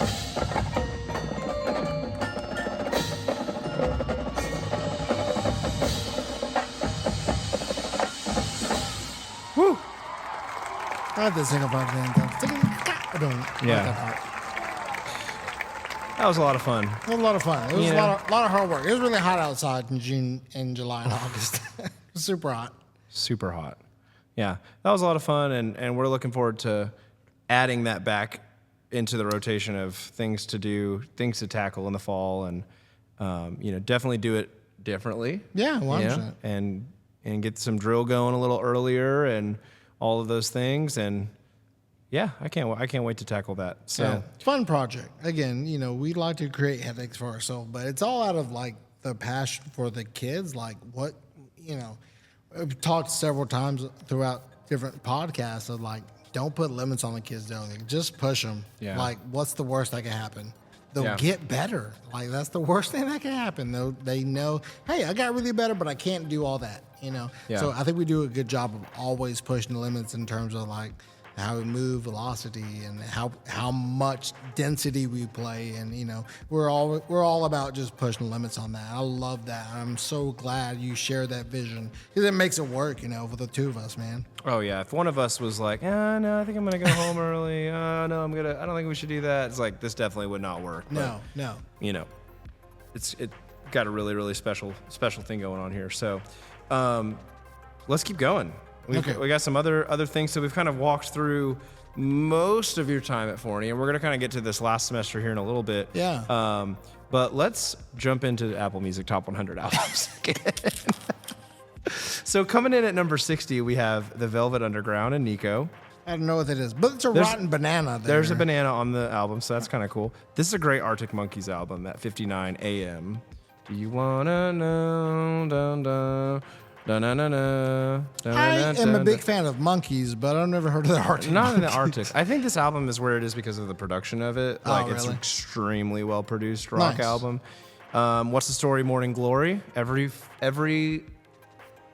teenage heartthrob who's ever picked up a guitar knows you got to play Wonderwall. You know Wonderwall? Sure. I That's know where that this is song. from, and a couple Those other. so far 50s are sucking. So Yeah. go faster. D'Angelo's. Okay, Voodoo? I like this album. Yeah. Could be higher. It's one of my favorite albums, man.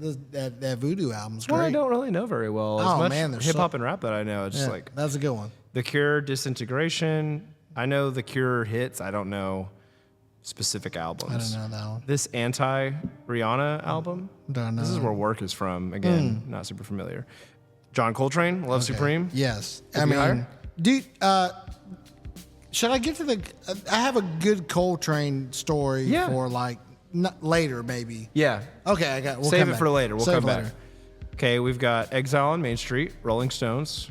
Great album. Yeah. Appetite for Destruction, Guns N' Roses, number 52. Okay, that's a good album. Sign of the Times, Prince. Could be 51. higher. Could be way higher. You got I Purple mean, Rain up there too. That this could be any Prince could be higher. You know my Mount Rushmore or my triple, right? Like, That's right. Stevie, Michael. and Prince. Yeah. If you lock me on an island, give me all those three artists' albums. Yeah. I'll be entertained for however long You'll be time. good. Me and Wilson and my little ball on the beach with those albums. Well, I'll be happy. I'll be a happy man. Good to go. So before, we've kind of talked about Forney High School specifically. What are some other notable accomplishments and affiliations you've had teaching at Forney, maybe more specific to you, like just whether it's you've got some couple awards the last few years, been recognized in a couple different ways, yeah, and what are some yeah. other things you can tell us about? Okay, well, let's see. I got recognized like as a student of ours, John Chase, graduated. Shout out JT. Shout out JT, supported Drumathon. He did support Drumathon. He reached out, wanted to donate. Yeah, it was great. JT Chase Enterprises. Nice. He nominated me for his he was a super brilliant, smart kid. Was can't remember what number. I think maybe six Up or there. 5. Yeah, up there, top 10. 6-5 in the top 10, and they do a dinner, lunch, breakfast, I think it was, for those guys, and he nominated me to be his one of his influential teachers, and I'm not even really a teacher here, but We're getting you a badge this year. It's gonna happen. Okay. Yeah. All right. They let me do that, and that was really. I felt like I'm not a real teacher. I was just a teacher. That was really cool. I got nominated or won percussion lesson teacher, Foundation for Music Education. Foundation for Music Education. Yeah. Influential private lesson teacher or something. That Yeah. was a real rant. I got the email. I thought it was a scam, 100%. Sketchy website. It was like, you've won. I'm like, what? You won this music for the send back your email or your address so we can mail you this award. I'm like, sketch. It's Yeah. I'm going to do this. I'm going to get scammed. Mario reached out and was like, hey, did you get that thing? And he's like, you won. I'm like, oh, you nominated me. Okay. I believed it at that point. So that was kind of cool. I got to do the same thing with a top 10 student at Syracuse High School where I just literally teach like One camp. 1 week a year. Maybe like I come back and do the audition stuff by them. They're like 7 days out of the year and great, smart. I think he was like the valedictorian, super smart. Spencer, yeah, shout out. And he nominated me, wanted me to come and be his like influence teacher. That had to go all the way up to their superintendent because like, Who is this guy? who is this guy you want to bring here? He doesn't teach her. He's not an employee anywhere. We've never even seen him. We just, well, he does this thing, and that was really cool. That was a really fun time. So yeah, I've got to do a couple things like that, a couple of awards here and there, and like I said, I get the we want to fill your bucket awards. Yeah, and those are all great. those things, and then like Mr. Jacobs is great, and then all the people in the office like, who the heck is this guy? He doesn't have a box.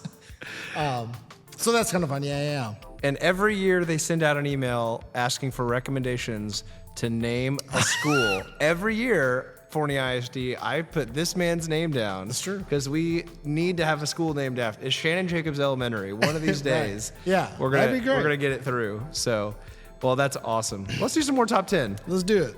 What are we at? 50. We're at 50. We just got Prince, so things should be going up. Yeah, but Kate Bush, Hounds But of Love. That There's one song on here. and it just got popular. Yeah. Like, you know what I mean? Yeah, come on, Apple. You know That what was you're doing. that was not good. Joshua Tree, U2. Don't know. Yeah. Paul's Boutique, Beastie Boys. Okay, Beastie Boys. Yeah. Well, I can't remember what songs are on that album, but there's some good Beastie Boys. Yelling and sampling. Take Care by Drake. Okay, I've seen this on multiple lists like this, and I love Drake. It's kind of a topical for the times. He's going through it a little bit right now. But what's the album that came out in like 2013? It's like nothing was the same. Okay. Should be in this place over Take Care. Take Care is a great album. First, like, putting it all out there. Not a mixtape, like a legit LP album. Yeah. And there's some great songs in there, but I think Nothing Was the Same should be there in its place. Okay, Exodus, Bob Marley and the Wailers. I don't know it actually. Homogenic, Bjork. Also no. You know who would love this album is Doug and Patricia. Oh yeah, They had their whole story about Bjork. They like her. Okay. Intervisions, Stevie Wonder. They saved the 40s because I was about to get real upset about the whole 40s, to be honest. Intervision, Stevie Wonder, great album, great songs. Anything Stevie Wonder, gold. Yeah. Gold. Could be higher.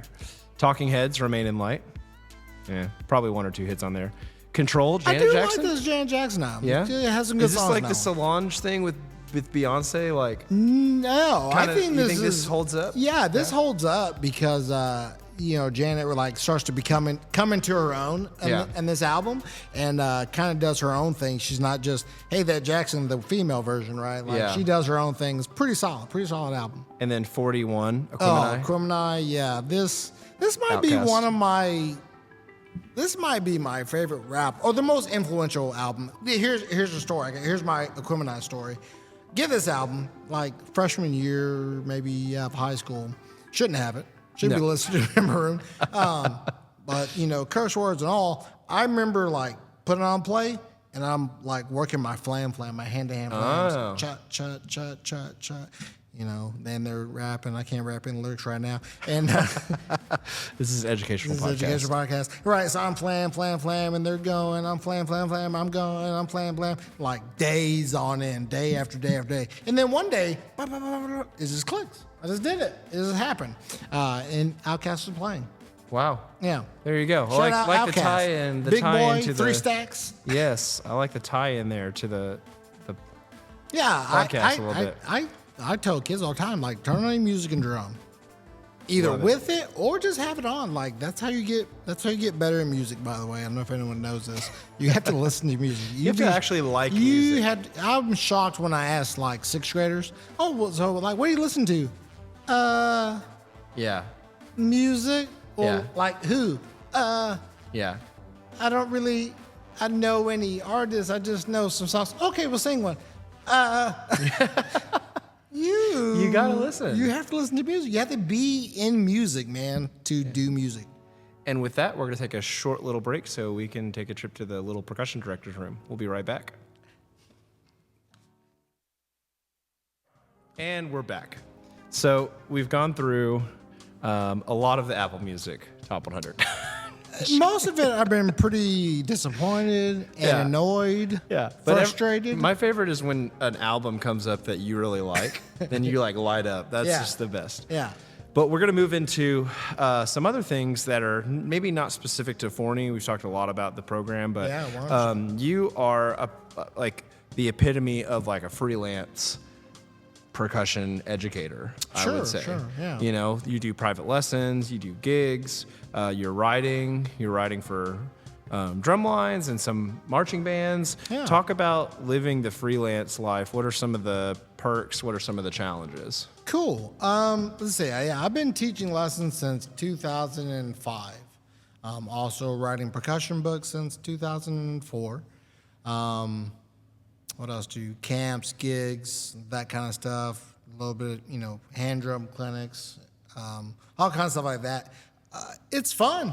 I mean, heck, I get the drum a lot, and I love drumming all the time, and that's kind of been, my lot in life, and I've been really blessed to do so. I think the freelance life is very rewarding. That you set your schedule. You can kind of make as much money or as little money as you want to. If you want to be up here till 8, 9 o'clock teaching lessons, then go for it. I've done that for a lot of my life. So I'm kind of a person that I believe like, hey, if I'm working, I'm doing things, I earning money, things are going good. I'm happy. I'd rather be at work than at home any day of the week. But of course, then there's the drawbacks of like no insurance and taxes are all kinds of a funny business. And then, AKA, you don't pay any taxes. true. You don't have to say that on the podcast. I just got a text from the FBI. Yeah, here's the FBI and the IRS knocking down the door. Right. So yeah, I mean, it's just there's its own set of challenges and like you're trying to keep things straight. So that can be a little weird. But I mean, if I get sick, I just have to shoot an email and say, hey, I'm not coming. I don't feel well. Yeah. And so there's a freedom to it as well. And I don't know that I would really trade my freedom that I have, and to be locked in a gig and the whole 9 yards. Yeah, when their parents upset, I just say, Riley, deal with this. Right? He's not kidding. Yeah. Whenever things are... That's my favorite part of this job. Yeah, your favorite part of the job? Yeah. Yeah, that's the dream part. Yeah. The nightmare part. Yeah, the nightmares that come Yeah, with it. all the PD you had to go to. I don't have to go to that crap. In my defense, we get out of a lot of PD these days. Yeah, 100%. We do, you Pretty guys do. supportive admin team who helps us out there. Yeah. So yeah, there's the pros, the cons. For me, the pros outweigh the cons. Yeah. And I get to spend literally every minute at work drumming, not doing anything ancillary, and I really appreciate that. That's kind of it's what I dreamed of when I was in 8th grade. Yeah. And I think that's so important to have for our kids to have someone that they can rely on every day. Once a week, they're going to get that one-on-one time with you. Yeah. And is drumming all you do in these lessons? No, we do everything. I can play marimba. I used to play marimba. So yeah, I mean everything. I mean I learned to be so well rounded from Dr. Varner, Dr. Yakas at UTA. So we do everything from beginner stuff, right? I love teaching the beginner stuff. Going through that curriculum with them. The middle school kids I like a lot. They sometimes get on my nerves. Yeah. Right. But the high school kids, they're my favorite. I like to have them as well rounded as possible. I'm a big believer that hey, you got to get your rudimental stuff in. You got to do that stuff. 4-course mallet, 2-mallet technique, 4-mallet technique. Always use more 2-mallet technique, to be honest. But they get so enamored with 4-mallets, like, hey, can you play this ragtime? Can you do these other things? And right. then they're like mind boggled that it's hard. We do timpani, of course, obviously, hand drum, drum set. Then the summertime is like some of my favorite lessons because there is no time to work on djembe technique when you're like knee deep in marching band and region auditions around the corner. You don't have time to do that. So in the summertime, I'm like big fan of, hey, let's pull out a djembe. Yeah. Let's just do a hand drum for 30 minutes, or let's get on the drum set and play along with some these tracks here for a little bit. Pull out the pickering, but let's see if you can do some swing. So we're trying to keep the kids well-rounded as much as possible. But yeah, I mean, I literally teach every region etude, every solo that these kids are doing. Sometimes they're ensemble music they're behind on. Yeah, sometimes ensemble. I'm like, hey, this person needs a little bit of extra love on this. Thank gosh our kids are so good. I'm never really working on band music. No. Like anymore. There's been times in the past, but not anymore. I don't have to. I mean, the band stuff goes. That's the trade-off, I think, from doing all the other stuff. Is the band music comes together. Yeah. So except like the Rocky Points of the world, sure. but those are like the best kids playing that. Yeah, 100%. No, so I get to do all the things. I get to be really well-rounded in my personal playing, and then I try my best to get the percussionists to see that, man, this percussion idiom is so vast. Yeah. That's one thing I think I really liked about the kids going to PASIC. They can see, oh my gosh, drums is a extremely loose term. Right. It's extremely loose. Like there's all kinds of avenues that you can travel down in the world of percussion, the world of drums. So, we may say I'm a drum teacher and I'll, try to be humble. I just teach kids to hit things. Yeah. But it's in a lot of different ways and a lot of different instruments. For sure. What I was honestly alluding to, though, Shannon, was like you get to be a little bit of a counselor to some kids. They get to come in there and they can kind of tell you some things that's going on in their life that they may not tell me, or they may not tell another band director or another teacher. They really have a very unique relationship with you in that way that I think is really important. I think that comes from a lot of things. I think I've always been very intentional about letting the kids know that I'm not really a teacher. Like, I'm here to make you better, and I want to do whatever's going to make you better. And sometimes what makes that kid better is a 30-minute therapy session. Yeah. And those are fun. Those are fun for me. I've had kids tell me all kinds of things that, hey, you need to talk to mom and dad about this. This is something that needs to be brought up to them, or just, oh, I'm struggling with this girl. Like, okay, cool, let's talk about it. You know? Those things, especially the high school kids, that affects them.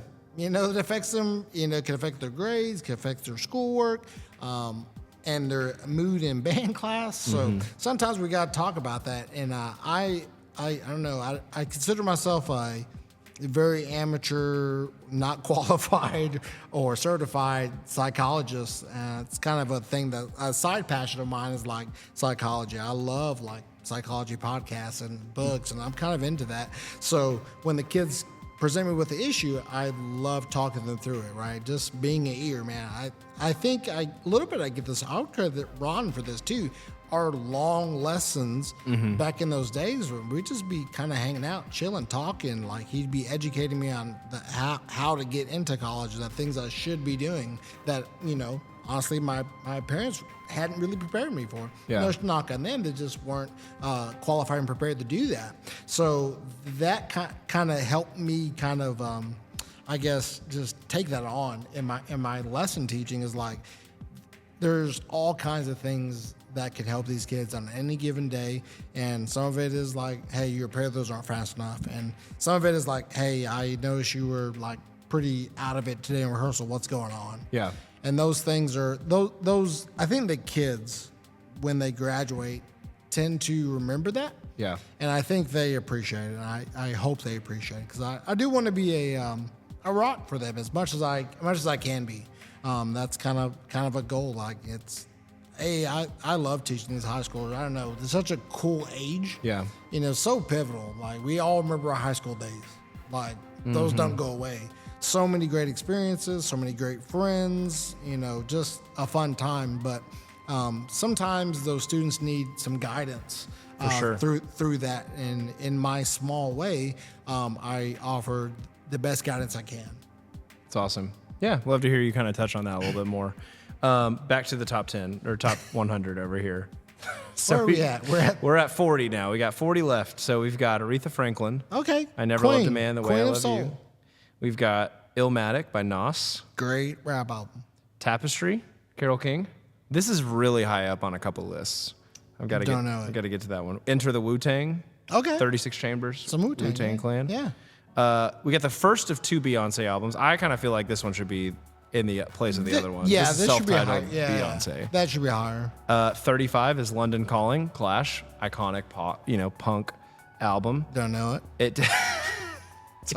It takes a nation of millions to hold us back. Public Enemy. Okay, Public Enemy. Never listened to this album. I'm really excited to listen to it. I'm pretty sure there's some of the hits on there.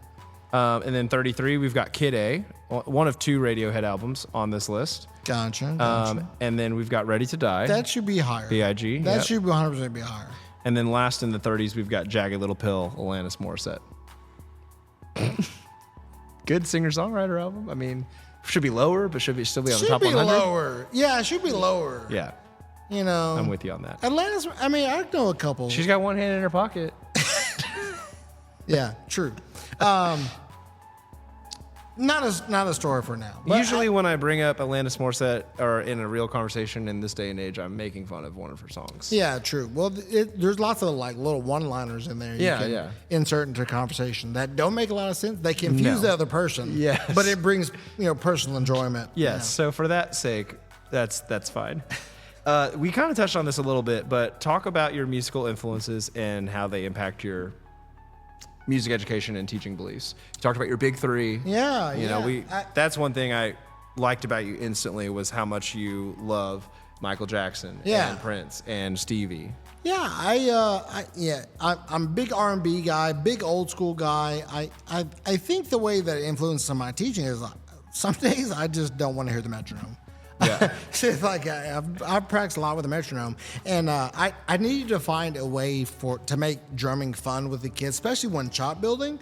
So for a long time, these past year 6th graders didn't get this experience, and it shows in their summer drumming. Mm-hmm. But like usually around March, I would say around February, March every year, almost every middle school kid and definitely the beginners, I just put the metronome away. Hey, we're going to play 8s for this whole Michael Jackson song. We'll put some Michael on, beat it. We're playing 8s, playing some 60 notes. I try to incorporate that as much as possible. And they go, oh, that was really fun. Can we do that again? Well, no, you need to learn your C major scale now. But if you can maybe play 2 scales for me next week, then we'll get back to that. So it's a little bit of a carrot. I kind of, I throw in front of the kids, and they enjoy it. I enjoy it way more. Yeah. Because at that point, I don't have to hear how out of time they are. Because you're a little slow. Yeah. And I keep drumming. I think we do that really well. I think one part that maybe is the ancillary to that is the way the battery walks to and from warm-ups. Yeah. We have a walk playlist that has some James Brown on it. Mm-hmm. It has Michael Jackson. Has Black Eyed Peas on there. Mm. I think that's it right now. I probably could elongate this track for some of the long walks we have to go on. Yeah. But Mesquite Memorial Stadium. Yeah, exactly. Yeah. Right. So so we do that. I think that kind of introduces a kind of a cool swag vibe to what the battery does. They really enjoy themselves. During that time. They just kind of pumps them up confidently, and I like that. Just that discipline, that toughness, kind of can do that with them throughout that process. So, yeah. Well, we're going to talk about discipline and toughness, but first, more Apple Music Top 100. 30, this is one I know we both agree should not even be on the list, but Billie Eilish, When We All Fall Asleep, Where Do We Go? Yeah. The Low End Theory, Tribe Called Quest. Love some Tribe. Love some Tribe. This probably could be higher for me. Yeah. Dark Side of the Moon, Yeah. Pink Floyd. Iconic album, really. That should be higher. Programmatic through all the way. Led Zeppelin 2. Sure. Great Led Zeppelin. My Beautiful Dark Twisted Fantasy. I could put a couple Kanye West albums on here. To be honest, yeah. I think Life of Pablo might belong on there, but Miles Davis, Kind of Blue. I love this 25. album so much. It's one of my favorite. So many great charts on there. I was like being in college, listening to this album like a lot, like learning the charts along with it, man. Such cool stuff. We got Rise and Fall of Ziggy Stardust, David Bowie Have at 24. you seen that? There's a Miles Davis documentary. I think it's on Netflix. I don't think so. Check it out. It's good. Okay. back to the He list. cusses a lot in his raspy, weird voice, too. It's kind of fun. Okay, we got Daft Punk, Discovery, OG Daft Punk. Don't know what that the is. Random Access Memories, though, is great. I would put the Random Access Memories before a lot of the albums we already talked about. Bruce Springsteen, Born to Run, The Boss, and Revolver, The Beatles. I was reading this. This is the last album they made before they said, we're not going to tour anymore. We're just going to make albums. Do weird stuff in the studio. And do weird stuff in the studio, yes. And they do that, and they get themselves one of the top 10 spots. Okay, wait a minute. Go back through the 20s. I felt like a lot of that sucked. So what we're getting at here is we just don't really like this list. Billie Eilish, Hated it. Tribe Called Quest, That's cool. Dark Side of the Moon, Okay. Led Zeppelin 2, No. Kanye West, Okay, I like. Miles Davis, Okay, I like that one. David Bowie. Sucks. Come on. It sucks worse. No. Daft Punk, Bruce Springsteen, Beatles. Yeah, not really. Not a fan of the 20s? Not the 20s. This You're is- going to hate the teens. The teens. I'm not looking forward to it. You showed me this list once, but I've forgotten most of it. This is triggering for you. Okay, so we talked a little bit about this kind of briefly, but you are very known for being very healthy, being very fit, muscular. You take care of yourself. Yeah. You don't just take care of yourself. You're strong and you work out a lot, and it Yeah. shows.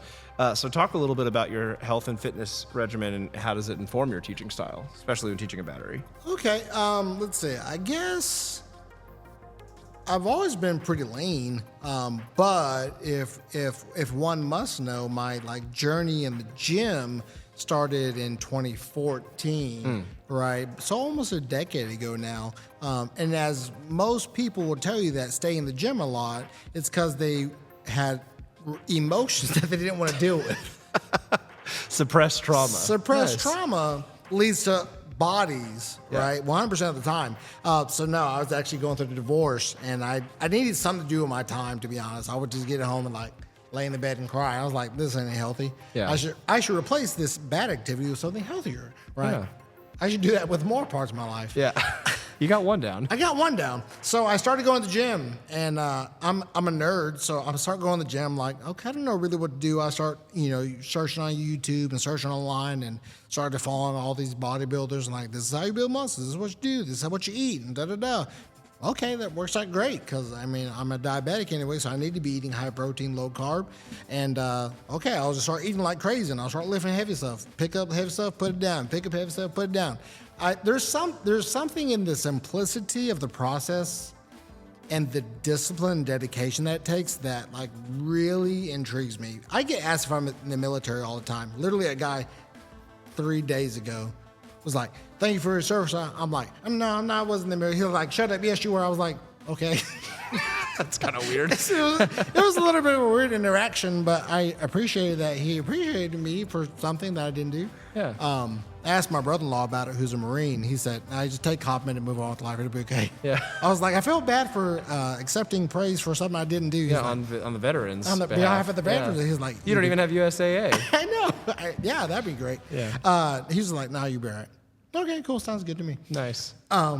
The process, it's not hard. You don't have to be real smart. Yeah. You don't have to be real smart to do a bicep curl. Yeah.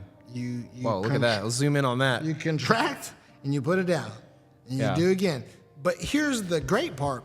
At some point, it starts to really hurt. Yeah.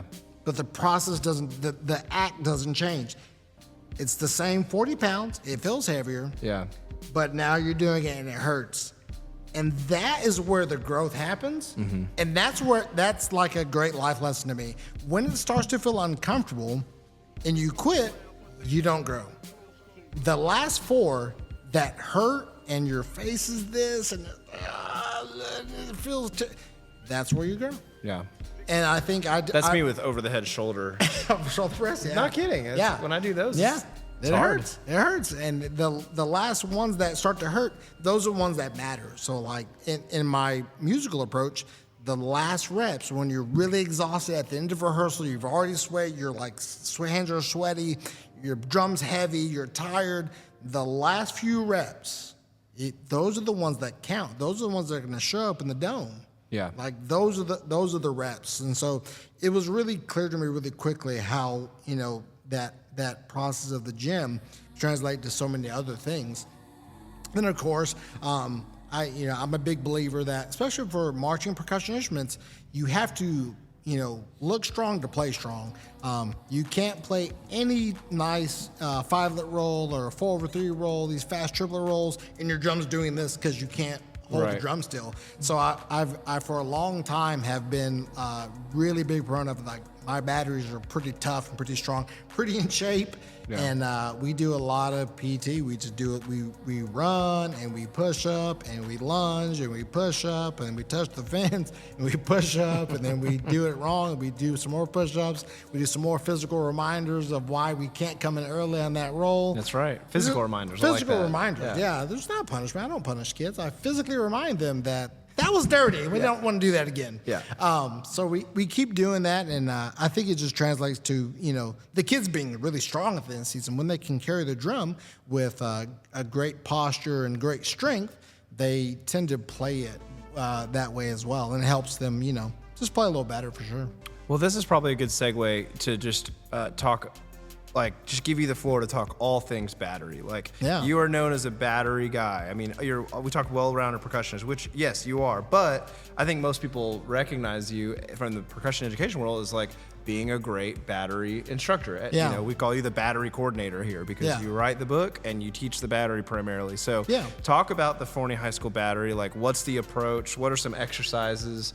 What are some self-imposed headaches that you have implemented into your curriculum? Just anything goes. What's going on in FHS Battery Land? Okay, Battery Land. So, cool. I guess let's start from approach. So I grew up idolizing Blue Devils of the late '90s, early 2000s. So very aggressive, very big. I've always taught drum lines to play really big.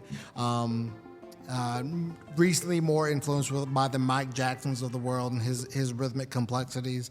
Definitely influenced by Jeff Ausdemore. When I was 16 years old and Jeff showed me a 5-lit, my whole mind fell on the ground. And I've been enamored with 5-lits ever since. So in Forney Battery, we play a lot of complex rhythms. I am really big on hey, let's be able to count all the rhythms. So we count, we sing a lot.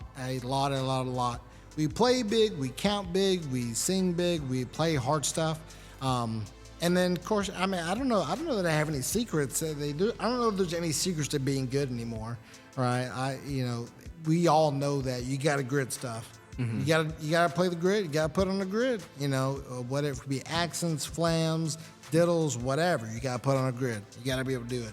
So we spent a lot of time in middle school, teaching them that concept, and then trying to, in the high school level, expound upon that, actually get to more grids. I would say that we do a lot of rhythmically complex things. For better or for worse, you'll never hear the Forney Battery play 8 on a hand. Mm-hmm. We just won't do it. There's something that we teach them in 6th grade. Obviously, we expound upon it in 7th and 8th grade a little bit. My kind of feeling is that at the time they get to the high school level, I hope that we figured out how to move the stick up and down in the constant motion. So our first exercise is Jeff Ausdemore's 5. It has both hands working on 2-hand attack, has 16 notes, 6-note 5, so it's working on hand speed changes as well. And then we do all kinds of variations on that. I love variations. That's a Ron Schermerhorn thing. He would just do it this way. Okay, now do it this way. And they'll do the same exercise, but substitute for triplets. Do it, and we would just do that for hours and hours and hours. So I kind of still really believe in that. So we start with 5 and we get that going. So we're working on our 8th notes and our 8th note 5-lits on one hand. We would like to do an exercise we call TF, which is 5, but just the 8th note version. So 8th notes in the hand, then 8th note 5-lits, and that has a 6th note transfer to the left. That's kind of fun. That makes the freshman very happy. We do that. Of course, everyone has some sort of accent tap. You got to play accent tap. Again, you'll never hear the Forney Battery just play bucks because, again, I hope by the time they get to high school, 9th grade, they've played bucks for, I don't know, 48 hours at least in their percussion career playing axe and tap. So we like to, this year we're doing B-Cat from Mike Jackson, a Blue Knights exercise, Broken City exercise that we really like because it's working on axe and tap stuff and also like getting to flam accents. So we like that kind of stuff. What else do? We got some DDL too from Broken City as well. Again, it's kind of axe and tap, which we've already been doing, and then you're working on all these different diddle speeds. That's a very challenging exercise because you're doing diddles but funky ways, right? Whether it be the paradiddle thing, whether it be the 60-note upbeat in the diddle thing, the putted section, the paradiddle putted section, which has this crazy sick quad rounds. The quads are handling pretty good. Yeah, they're handling that better, I think, because they saw their rounds like, oh my god, I gotta do this better than they can actually play paradiddles and paradiddles, to be honest. Yeah. But they're doing a really good job with that.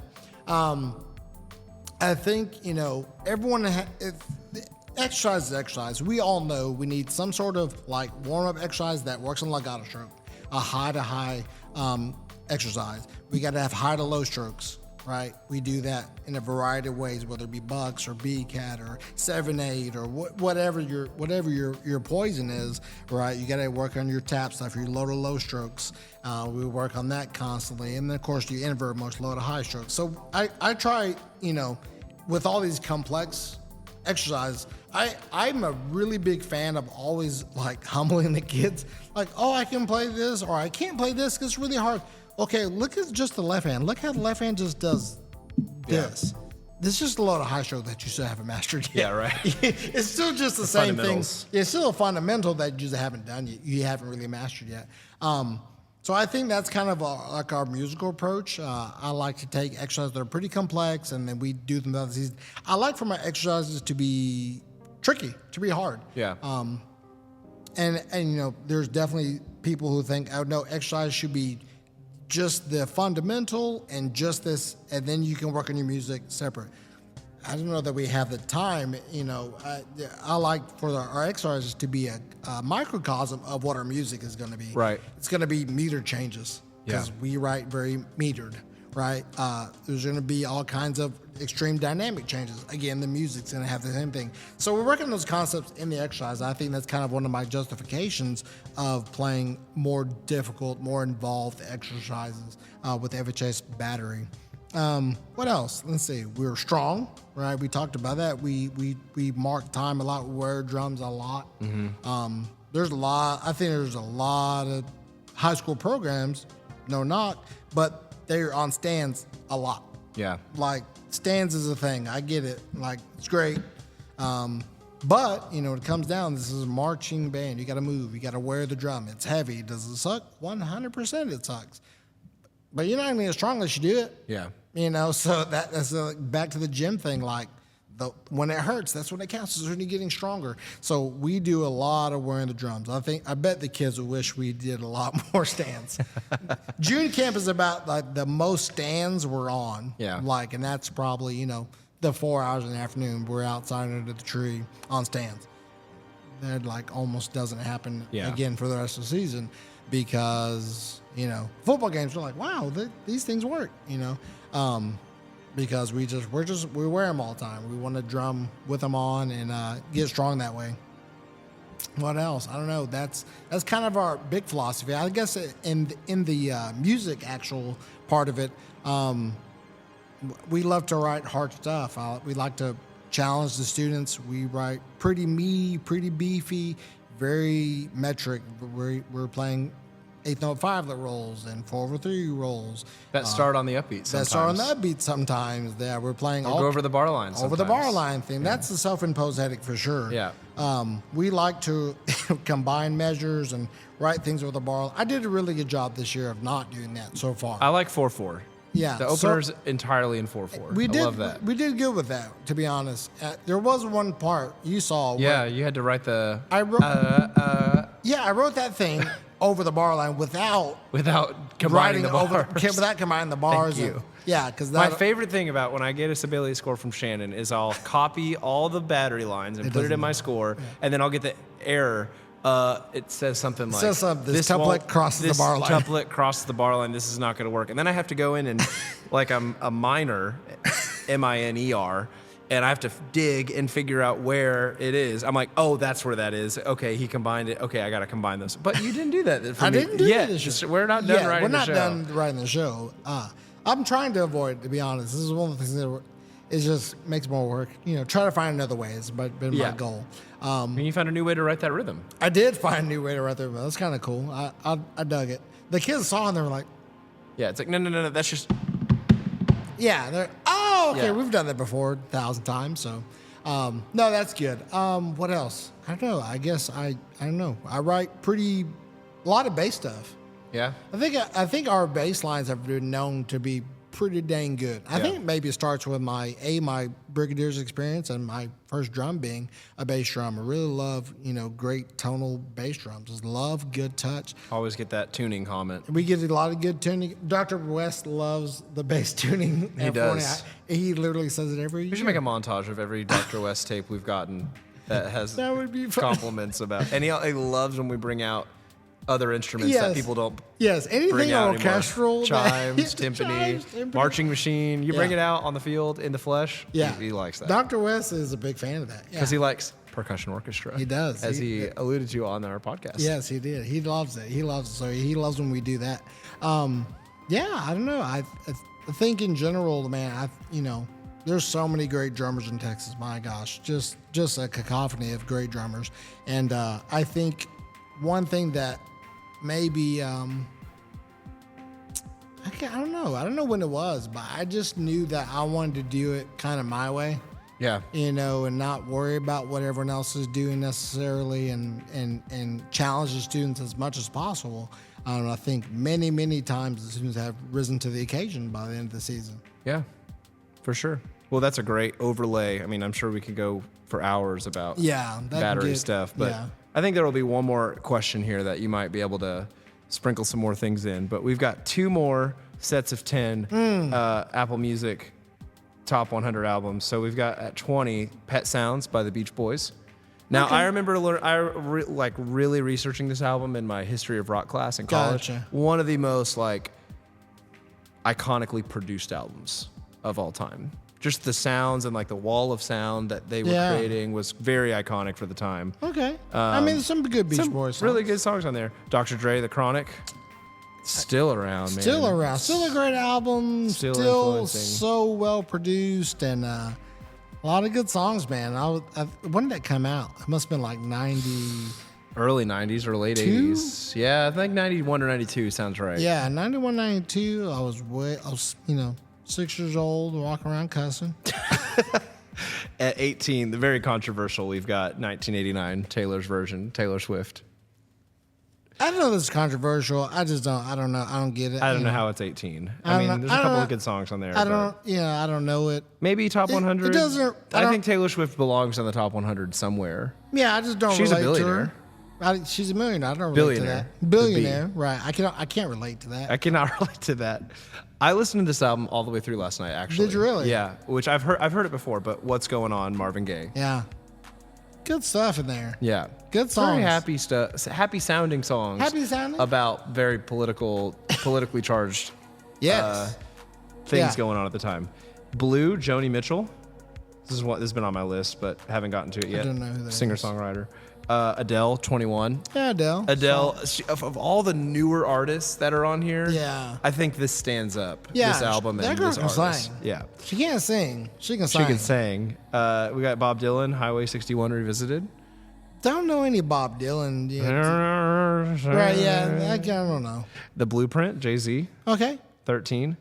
OK Computer, Radiohead, second album on here. Radiohead, yeah. And then 11, I think this should be higher, but Rumors, Fleetwood Mac. So many good songs on here. Soft rock of the 70s. Yeah. Just a really special time in music. So a lot of classics from here. So the next one we'll do, after the next question, will be the last 10. We made it. Okay, We've gotten top 10. Top 10 Well, I'll is... be either the most angry or the most elated. We'll see. Stay tuned to find It out. won't be one. It'll be one or the other. So, kind of my last percussion-related question for you is like, what are most batteries and percussion ensembles not doing right now that would make them 10 times better in the long run if they would start doing it tomorrow? Like 2 or 3 things. Okay, 2 or 3 things. Okay. A, if you can say it, You can play it. every one of my students for the past almost 20 years knows that phrase by heart because I say it from the time they're 6th grade through the time they graduate. I'm always shocked when I meet any musician. I go, hey, count that rhythm. They go, but. Well, that's why it doesn't sound good, bro. Yeah. You can't count it, dude. So, like, counting. You got to count your rhythms. Everyone out there, count your rhythms. All right, count your rhythms. You can use the 1T-Tata system. That's fine. Or you can use 1-anda. Right, it's a little faster.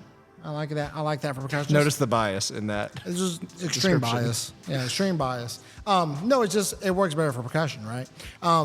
Yeah, you gotta count your rhythms. That's like number one. Like if you can't catch your rhythms, then that you're paddling with a correct paddle. It's not gonna work. That's one thing. Feet gotta be in time. Gotta mark time. You have to be, and it's starts in 6th grade. You have to coordinate your feet and your hands together. I think that would fix a lot of the little things. That makes even turns a mediocre player to a really good player really quick. Is they understand how those rhythms work with the feet. Yeah. I think that's a big one. I would say in all idioms, both drumline and percussion ensemble is like, I love. Let's see. I guess I can do this. Yeah, I like to give this example where we do keep. Oh yeah.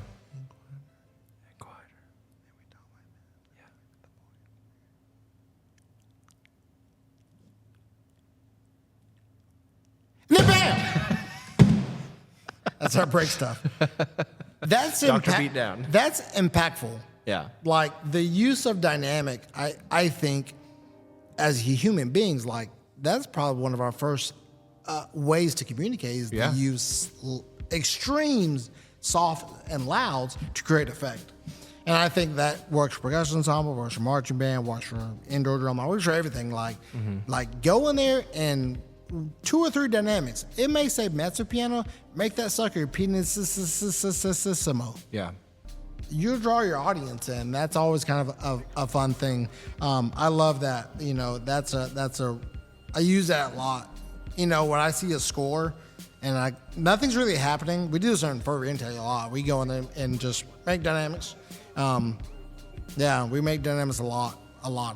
Like in Hook, especially. It's really repetitive, you know. It's like, okay, we need to bring that thing way the heck down so that we hear that new one little, change in the 8th note pattern or whatever. Yeah. So we do that quite a bit. That's might be my 2 or 3 things. Like, you got to count your rhythms, get those battery kids that got to mark time correctly. You have to be like, you just gotta be dogmatic about it. Like, nope, that wasn't correct. Your feet are slow. Nope, you're fast at time. Nope, your feet are slow. I had that triplet with them. Nope, your feet are like I'm like on the kid's case about feet out of time even a little bit. Like drive me up a wall.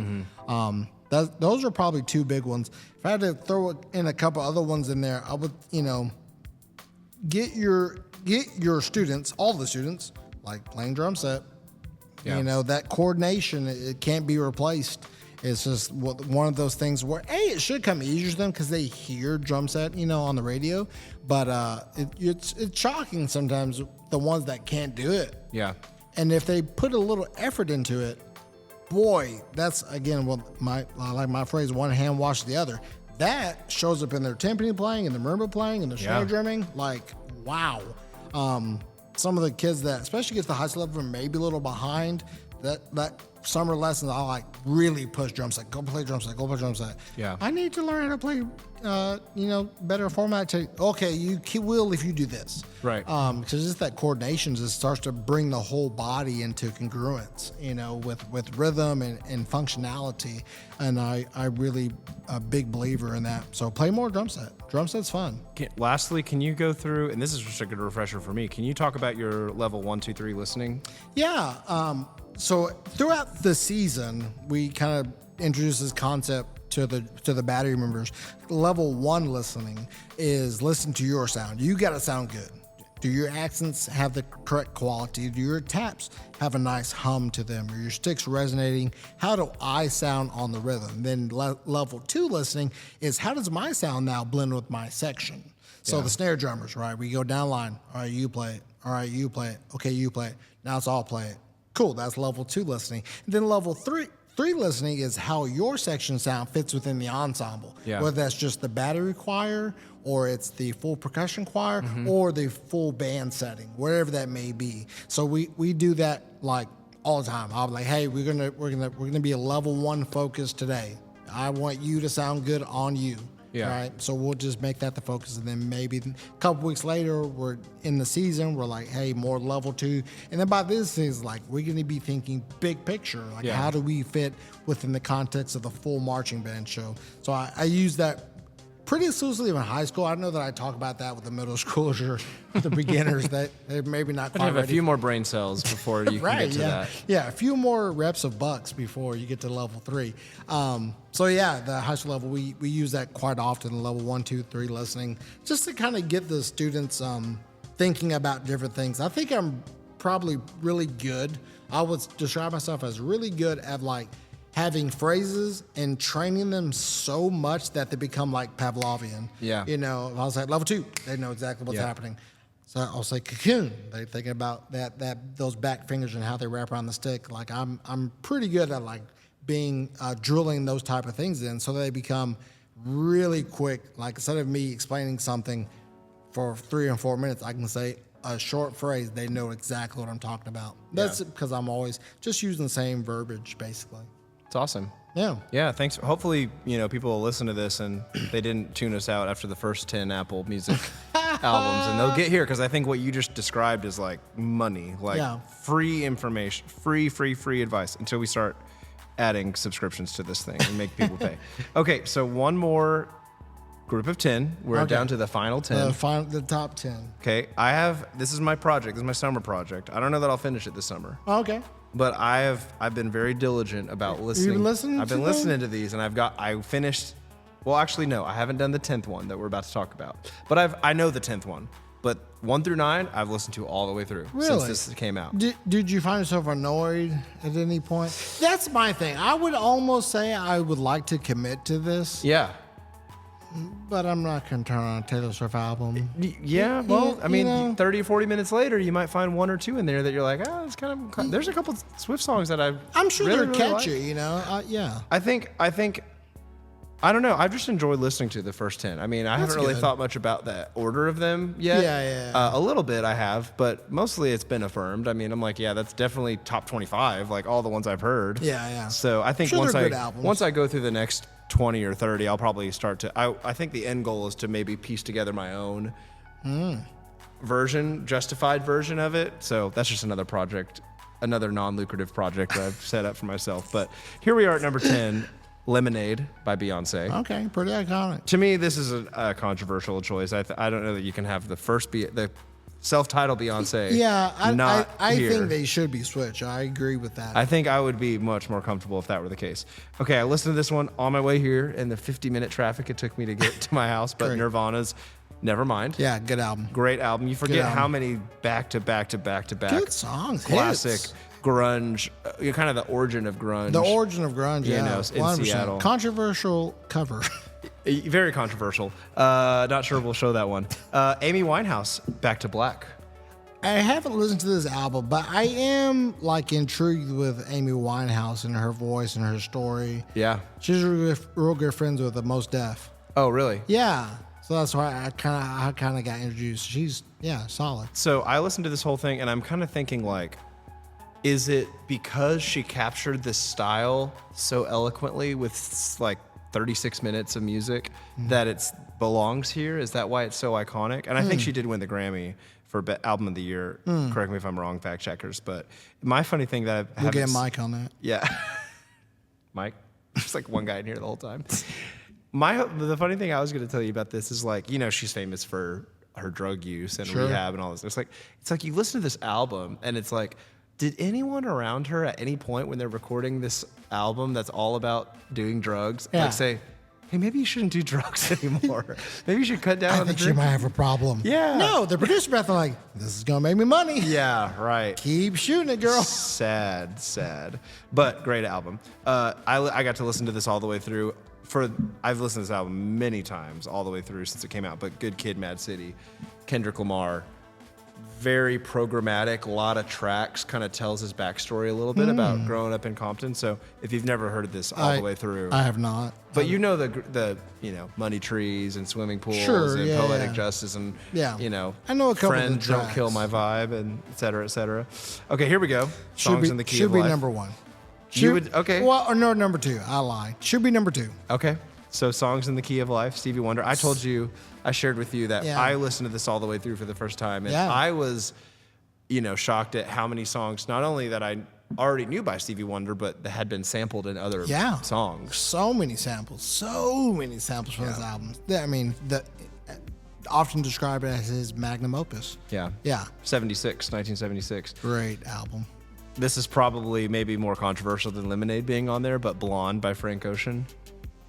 Don't know it. Frank Ocean, one of the original members of Odd Future, the Tyler the Creator kind of gang of musicians that kind of grew up in LA and was, very controversial at the time, but a lot of great music came out of it. This is a great album, and he is Okay. a fantastic singer. Okay.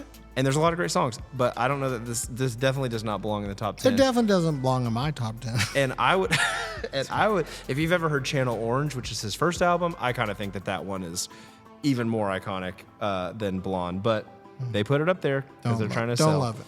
Purple Rain, number 4, Prince and the Revolution. One of my favorite albums ever, and a great movie. I mean, come on now. How can you not get down Purple Rain? Also, probably number 2. Number 2 for you? Number 2, halftime performance. Oh, Super Bowl halftime performance. Yeah. Super Bowl halftime. Prince, come on now. It started raining. It started raining during Purple Rain, dude. Oh, wow.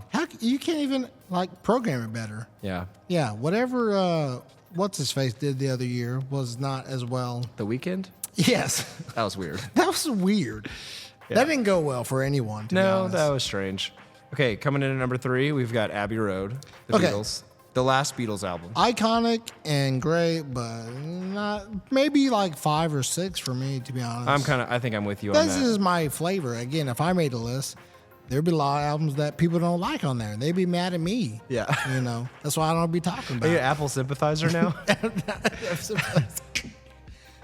This should be number 1. The 100%. You're not wrong. Thriller, Michael Jackson, number 2. Come on. The highest grossing album of literally the whole history of humankind. Yeah. Ever. And Off the Wall isn't even on the top 100. And off the exact. And Bad isn't on the top 100. Yes. They disrespected Michael, bro. Yeah. I'm getting more. The more you talk about it, the more triggered I'm getting. This should be dangerous, to be honest. Okay, now, man. Yeah. And then, I don't know if this is any consolation, but The Miseducation of Lauryn Hill is number 1. We talked about this when it came out. I do love this album. Great album. I mean, just she goes to town on it. It's a great album. Number 1 of all time. I Yeah. don't know about that. That's a great album. I love it. I don't have any problem. Shout out Lauryn Hill. Love you, girl. If you're listening. If you're listening to this percussion education podcast, Lauryn Hill, and you're going to continue to cancel your shows, maybe you have lots of time to listen to this. Love that album. Freaking love that album. Yeah. But Thriller should be, Thriller should be 1. Key of Life 2. Key of Life probably 2. Purple Rain 3. Purple Rain 3. Actually, there's albums of Prince that I like. I think, more than that. Love Symbol album? Oh my gosh. I don't know. I'll just make my own list. Yeah, that would be good. We'll come back and do a... What do we say? No one wants to hear that, Riley. No one No. cares. No one cares. What do we say we were going to do on this podcast? We're going to do like a side, what are we going to call it? Interludes? Dream Drop podcast, like interludes. Well, we had a name for it. I don't know. I want to do the street interview still. Yes, we got to get the street interviews going. We almost started that in Vegas, but the Bluetooth things didn't really work. Yeah, I didn't really prepare for that. There's a lot of other things going on. Anyways, well, there you go. There you have it, ladies and gentlemen. There's our the Apple our Music unfiltered Top Apple 100. Music Top 100 list. In general, I give it a like if I had to score it, out of, you know. yeah. What do you give it? 4 or 5 out of 10? Oh, I was thinking like 100 points, like. Oh, out of 100? Or do you want to do 50, like a region etude?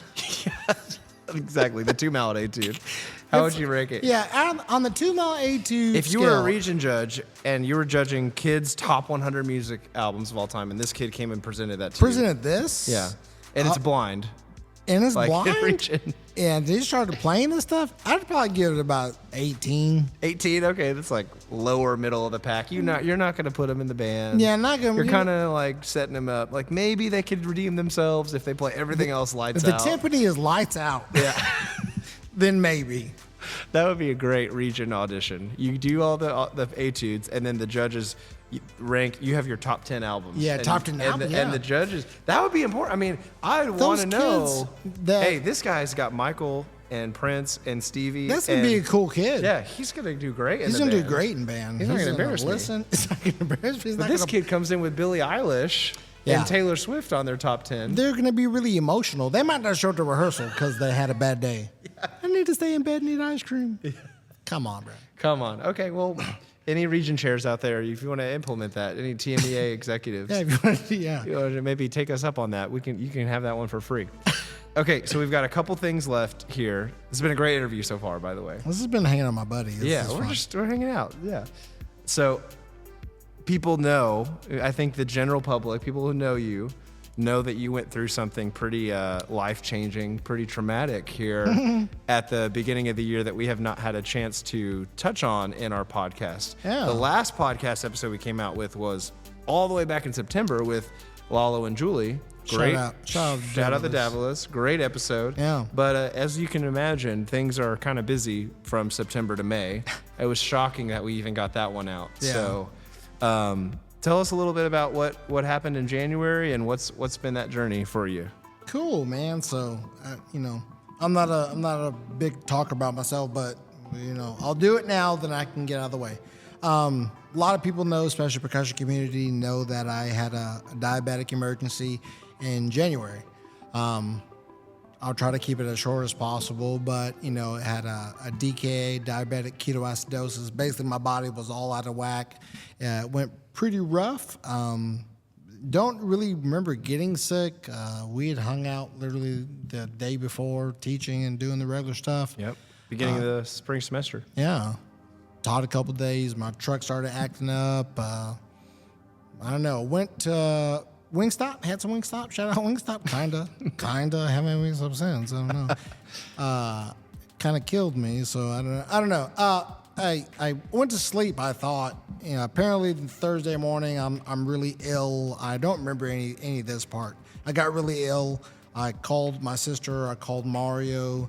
Mario eventually made it to my apartment. He sees me. He's like, "You're in really bad shape. We're going to call 911." Ambulance shows up, and my blood sugars are like 300 or something like that. They take me up to Rockwall Hospital. When I get to Rockwall Hospital, my sugars are now over 1,000. I don't know how it goes clear on 1,000 in the 20-minute ambulance ride, but it does somehow. I get there. Apparently, I'm talking to nurses and doctors. My name is Shannon. You know, I'm a diabetic. And then I fall over dead. My heart stops. Wow. Stops. And they panic. They paddle me, and they, you know, they'll clear. Bam! I wish I had the video. That'd be cool to see. I'd like to see me go like this, and then go, Hey, some security footage somewhere. somewhere. Right? Yeah. I should have access. Who do we know to in Rockwall? Russell and Rod. What do you Right, guys? yeah, you guys have any hospital? connections? Hospital. Right. They shocked me. They get me back. I go out again. One time I have a pulse but no heartbeat, or some kind of medical term. Long story short, there I did die for 4 minutes one of the times. That comes back in a second here. They say he's too fragile to be here in Rockwall, so we're going to care fly him to Dallas. So I got a helicopter ride out of that. Don't remember that either. What a ripoff. Yeah, rip off, right? They clear flight me to Dallas. And when I get to Dallas, they're like, this is pretty bad. We're going to put him in a medically induced coma. So they put me out. That was Thursday. I woke up Sunday. In January. Yeah. not this past Sunday. We're going through it again. Right. And, I woke up 3 days later on a Sunday, and I woke up and I realized, like, this is not my apartment. What happened here? And they tell me kind of, hey, you're in the hospital. This kind of happened. All that really was pretty bad. I'm like, okay, it's not good. I wake up Sunday and I don't feel good. I don't feel the worst I've ever felt. But I don't feel good, and I get to watch the Cowboys suck it up against Green Bay. Mm-hmm. Glad they woke me up for that. Yeah. Could have waited one more day. Could have waited one more day and said, oh, it was the hard-fought game, but the loss. Was that the playoff game? Yeah, it was the playoff game. Yeah, the exactly. single playoff game, yeah. Yeah, got to kind of watch that. Over the next 48, 72 hours, go through a series of, like, tests, and I'm in the bed. They're not letting me eat throughout most of that time. On Wednesday, I present some interesting symptoms, including my vision going like from pretty good to completely blurry, like I can't recognize people's faces. I developed a tremor that I was just shaking randomly, and the doctors come in, they're like, he wasn't doing this yesterday, was he? And my sister's like, no. And they're like, okay, give him an MRI stat. That was like the fastest thing that happened there. That was pretty cool. They got me MRI like that, like 20 minutes later, like boom, done. Yeah. Did that, and they discover I have an anoxic brain injury from that 4 minutes where my body wasn't supplying my brain with oxygen. So then everything after that kind of was a result of that. Had really slurred, really slow speech. I lost most control of my right foot, and some nerve damage in my hands and my feet especially. Had to learn to walk again, basically use a walker for a couple weeks, be in a wheelchair for a couple weeks. And all those things happened. And since then, just been a slow journey of not letting the hard days win. Shout out, my sister made this shirt. And it's kind of my motto. Like, every day there's a new challenge. And there were some really challenging days in January and February and even in March that I didn't necessarily know how I was going to get through. But I just knew that, well, today I need to get through today. I have to be tough today. I have to be strong today. And it's kind of been the story of my life for a long time. But this was definitely an extreme case of just being tough, being mentally tough, and just getting through it little by little and focus on progress over perfection.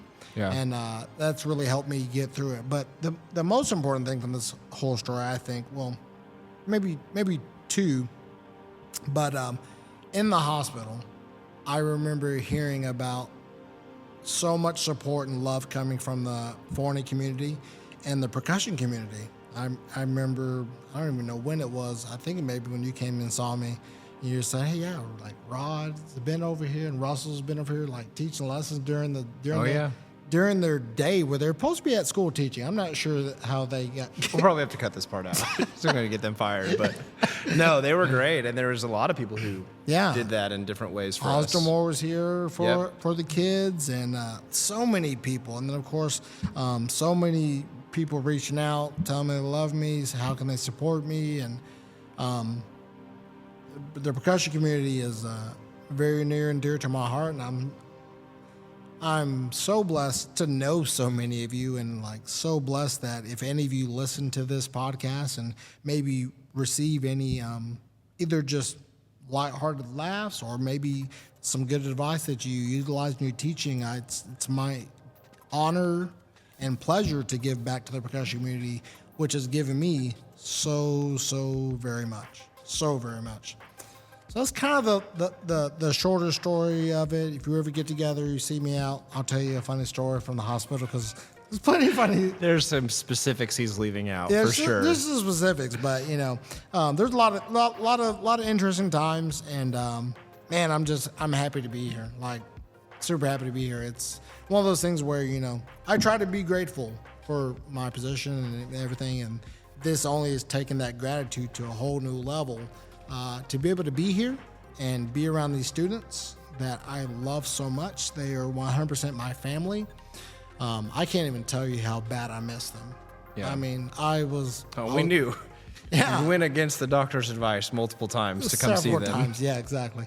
Right. So yeah, I mean that I couldn't stand being without them. I mean, so I'm happy I get to do this and be around the kids, and I know they're happy I'm back, and I'm so honored to be here, and appreciative for all the support. You, Mario, my family, my sister. Oh my gosh, Larissa and Miguel. Yeah, they So much, and all your nieces and nephews were so awesome. Yeah, love you guys. And the whole percussion community worldwide. I mean, so much support. Thank you all so much for being the awesome educators, the awesome people you are. Can't wait to hang out with everyone this fall at some random marching band contest. This is the perfect time to use this. It is a good time. Yeah, that's good. Well, thank you for sharing that, Shannon. And, we were talking about when it was all happening that we didn't know that you would even be ready to teach until like August was the thought. And your resilience, man, was inspiring to say the least. You came to that first indoor contest that we had on early February. February 3rd. That was incredibly eye-opening, I think, to all the kids to see you're, kind of in one of your worst states very, very early on, and slurred speech and in the wheelchair. And that was just a huge inspiration for them. And then to have you come back, I mean, you were back really before the show we hosted at the end of March. Yeah. Was kind of your first. Mid-March you came back. So you defied the odds. And, I think we've talked a lot on this episode of just your resiliency and your discipline and your motivation is just, you have no idea the influence that you have on me and our students and all the people in our community. So just so happy you're back and feeling good, and we can do our podcast again. And I don't know what I was going to do, man. I was teaching battery, and I was teaching drill for the first time ever. And the kids had some complaints when I came back. I'm sure they did. But I don't know. We didn't really have a choice. So, no, it was, that's the other thing is like we do talk a lot on this podcast about kind of our formula for how to run our program. And let me tell you one thing. It does not work when one of us is down, especially when he's down. Right. No. So that was definitely eye-opening and a lot of flexibility. Zach Lewis and John Wayne Duke really stepping up for us, and all the other band directors that we work with were awesome. And we were all counting the days till you came back. So we're all very fortunate, and we thank God that you were able to make a recovery, and absolutely, and still recovering every day. Still recovering every day. My hands that used to work really good only work kinda now. But you know what? So far, the new beginners haven't noticed, so they don't know. Yeah, they don't know what they don't know. They don't know what they don't know. So, but I give you information, so it works. Yeah. Yeah. Well, all that to say, that kind of takes us up to the present. Despite that, we had a really great end of the semester, great percussion ensemble concert. Really been a great start to the summer. Had our June camp recently. And kids working really hard, playing through the opener, playing through a bunch of exercises. So we are right back on track, and we just are super excited for the upcoming year. And we'll do another episode here in a few days that we'll release. That'll kind of be the end of season 1. This has just been a really awesome journey to get to share our perspective and to share so many other perspectives. Have we shared how this show started on this show? I don't know. This would be a great time to do that. This is a good time to talk about it, because I'm thinking, like, how did we make it this far? How did we get this far? Because this definitely used to be This is one of our jokes for like 3 months. Oh, yeah. Where we talk. We should do a podcast about our jobs and how, Mostly complaining. It was mostly complaining going to the intermediate campus. Yeah, we get out of, it's like the end of the day. We'd already been to the high school and the middle school. Shannon and I travel together everywhere we go and throughout the day. And we would get to the intermediate campus, which is where we teach our beginners, and we would always just have these conversations from the cars to the school. And this was one of the things we talked about. It's like, man, we just got to start a podcast and air all of our grievances. Really, that's what we really just wanted to complain about all of you. And here we are educating you. Right, exactly. Yeah. So where do we get off? But that was the genesis of this, and I guess that was like fall and spring 2022.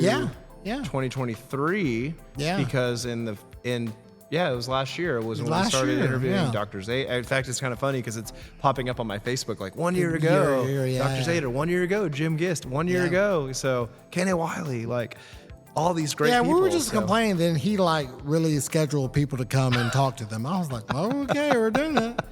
I mean, good idea, bad idea sometimes. Sometimes. And it's been great. And we're going to get, like I said, one more episode of season 1. And then we'll be shifting our focus a little bit to, we've talked to a lot of percussion educators, and we still have some percussion educators we want to talk to. But we're going to shift our focus a little bit to wind directors, people who are band directors who are, primarily in the wind world, which actually will include some former percussion directors in that. So we're super excited for that kind of coming up. But before we get there, we've got one more segment today that I just kind of decided at the last second. We can't do an interview of Shannon Jacobs without his famous good idea, bad idea Good ideas and bad ideas. segment to close it out here. So, It depends on who has had them. The guy with the brain injury, they're probably a bad idea. well, some of them are, you lead them constantly to be bad ideas, but Fantastic. I've got some ones in here that I came up with that I think you'll think are good ideas. So we'll okay. kind of go through this and then we'll wrap it up. So good idea, bad idea, Okay. flub line. It's a bad idea, folks. Get those kids There you go. on There's some his- real drums. Can they play the drum or can they not play the drum? If they can't play the drum, guess what? Go to the front ensemble, play marimba, and then when you're not repping the show, get on the pad. Get on Yeah. the pad. Yeah. I don't want to see no flubs. Sorry, it's my, but the kids got to learn. Yeah, they can go at home and learn, listen to Outkast like I did, Yeah. till they can make the line. All right, ran over. Nice. Well, that's not the last rant. I'm sure you'll be given. What about cymbal line? Cymbal line. I do like cymbal lines. Again, another good training ground. We have done a cymbal line at actually a couple different points in Forney's history. Early on, we had a cymbal line. Then numbers kind of shrank when North Forney opened, so we did away with that. And we've always tried to have a cymbal line for indoor.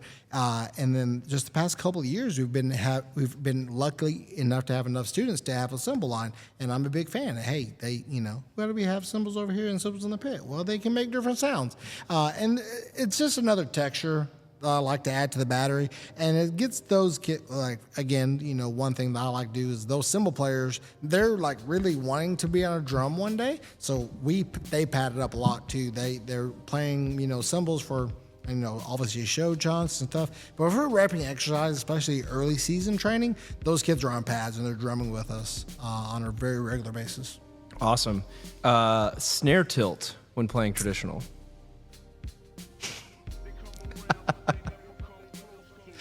Visual aids. That's why I'm a good teacher. This whole trizzle grip thing, that could be a whole nother debate in and of itself. But when I play on a flat surface and my hand's at an angle, I get less bead contact, right? That's why the drums were tilted to begin with, and slings, right? So slings, tilt, right? That's why we have trizzle bears, like we had a sling. This seemed really ridiculous. Right, that wasn't going to work. So then this guy came a thing, and then it was on tilt. So doing it flat is manly. I get it. But you just get high school kids to make such a better sound way faster with a tilt. I started that in 07.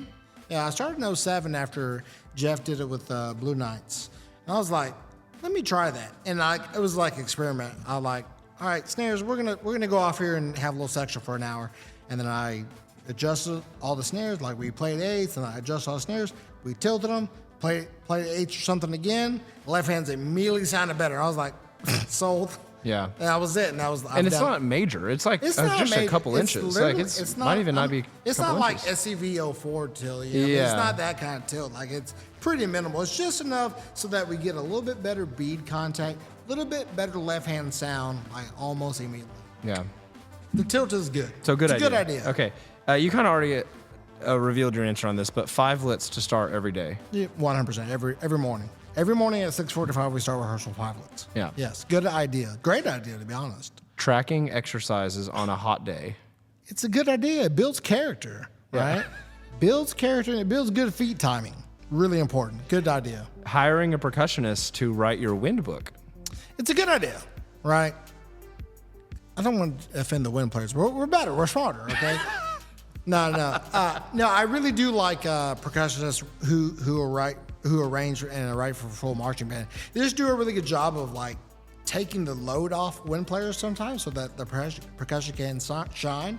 The wind players can catch their breath. Tend to do a really good job of layering shows well. That's gonna demonstrate your strength, and then give your wind kids a break so that they can be ready to gas and go at the end. Yeah, and Good hire idea. this guy for all your wind arranging needs. I like to do that. It's fun. Learning four mallets in 8th grade.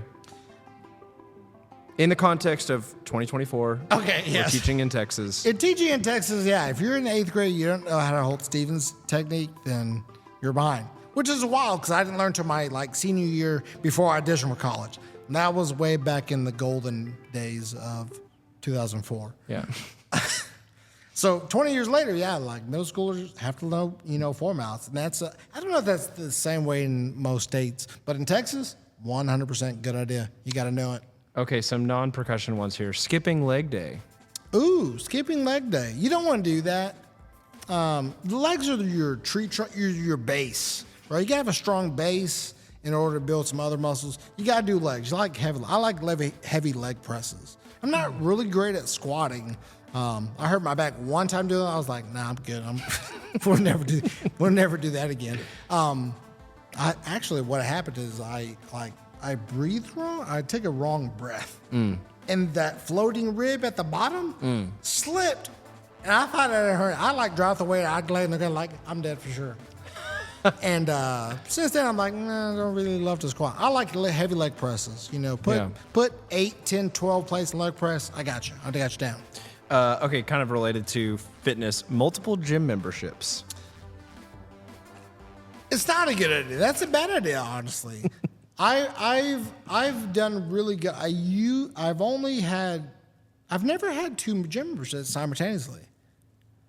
I thought you had multiple at one time. No. One in Forney, one in. Well, that's the Anytime Fitness. Okay. That is a gym membership where you can pay at one location, but you actually have access to. That's all. not what I'm asking. That's not what I'm asking. Yeah. Like the Texas Fitness and the Anytime at the same time. No, I don't have that. I've never had that. Oh, okay. Well, then I was misled then. That's a I thought bad- you were going to say good idea for some reason. I mean, it's not a bad idea, but it's also, I mean, you don't want to be. I have lesson teacher mine. I don't have money to waste on that crap. I gotta have one gym membership at a time. It does change sometimes. Okay, we're going to skip it around a little bit here, okay? Okay. Drafting Saquon Barkley in fantasy football. When now? It's a good idea. It was a good idea before he got his leg almost fell off. What about being the general manager of a team you also own?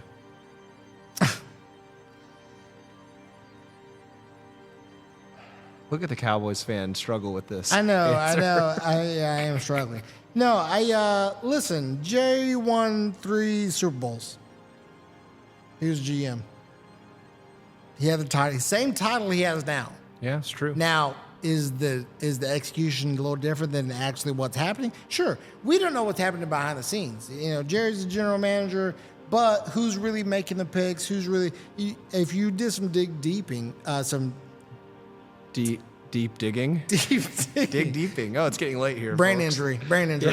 Then you would realize that Jerry doesn't have as much control of this stuff as some of the other members in the building. So you got to pay for it. Take the glory. I say it's a good idea. Okay, final answer. Good idea. And then last question here for you: investing yourself emotionally in your work. Well,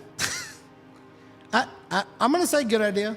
And that's because I've had the great honor and privilege of loving my job every single day that I've been blessed to do it. And when I don't get to do it, I'm pretty sad. It sucks. If you can go out there and find something that you love with a passion, you really enjoy doing that thing. If you love being an accountant, you love numbers, or you love engineering, do that thing to the best of your ability. If that thing maybe doesn't bring the financial success or reward that you think it should, find a way to make it, because everything and everyone can be valuable if you're like really good at your job. So I would say use that passion to become great at your job, and then just start asking for more money. By the way, Riley. Perfect. And we're gonna have to cut it off there. But no, that's a great segue to kind of close it out. So, yeah. Shannon, you are one of my best friends. I love you, man. This has been so much fun doing this podcast with you. And I always knew in the back of my head that we were gonna maybe have episodes of our own, and I think it was 100% worth it. And I just value your input and your friendship so much. And so thank you for being my guest today. Hey, thanks for allowing me to host this thing with you and be a guest. I'm always shocked that anyone cares 1 ounce of anything that spews out of my mouth, because I did not think that was going to be the case, being that 16-year-old that Jeff Ausdemore embarrassed by saying, play a 5-lit. So now that if anyone takes anything of value of anything I said, man, thank you. And dude, I love you. And I'm so glad to be here. Can't wait to do many more of these. Yeah, keep them coming. Maybe when we're doing this in 20 years, we'll be getting paid for it. We'll get some money. Get some money. Yeah. If you want to be a sponsor, my email inbox is open. We would love to shout out your business and give you some notoriety there. So for everybody listening, thank you so much. Again, my name's Riley Warren with Shannon Jacobs. This is the Dream Job Podcast. We've got one more episode for you on our season 1 before we kind of shift gears a little bit. You can listen to us on Apple Podcast, Spotify Podcast. We're on TikTok. And we're also on YouTube and Facebook as well. So check us out there. It's easy to find. Yeah, it's everywhere. Easy to find. Yeah, share the show with your friends. Once again, shout out Carlos Mateo for the great music to keep us going. And we'll see you next time. Thank you, everybody.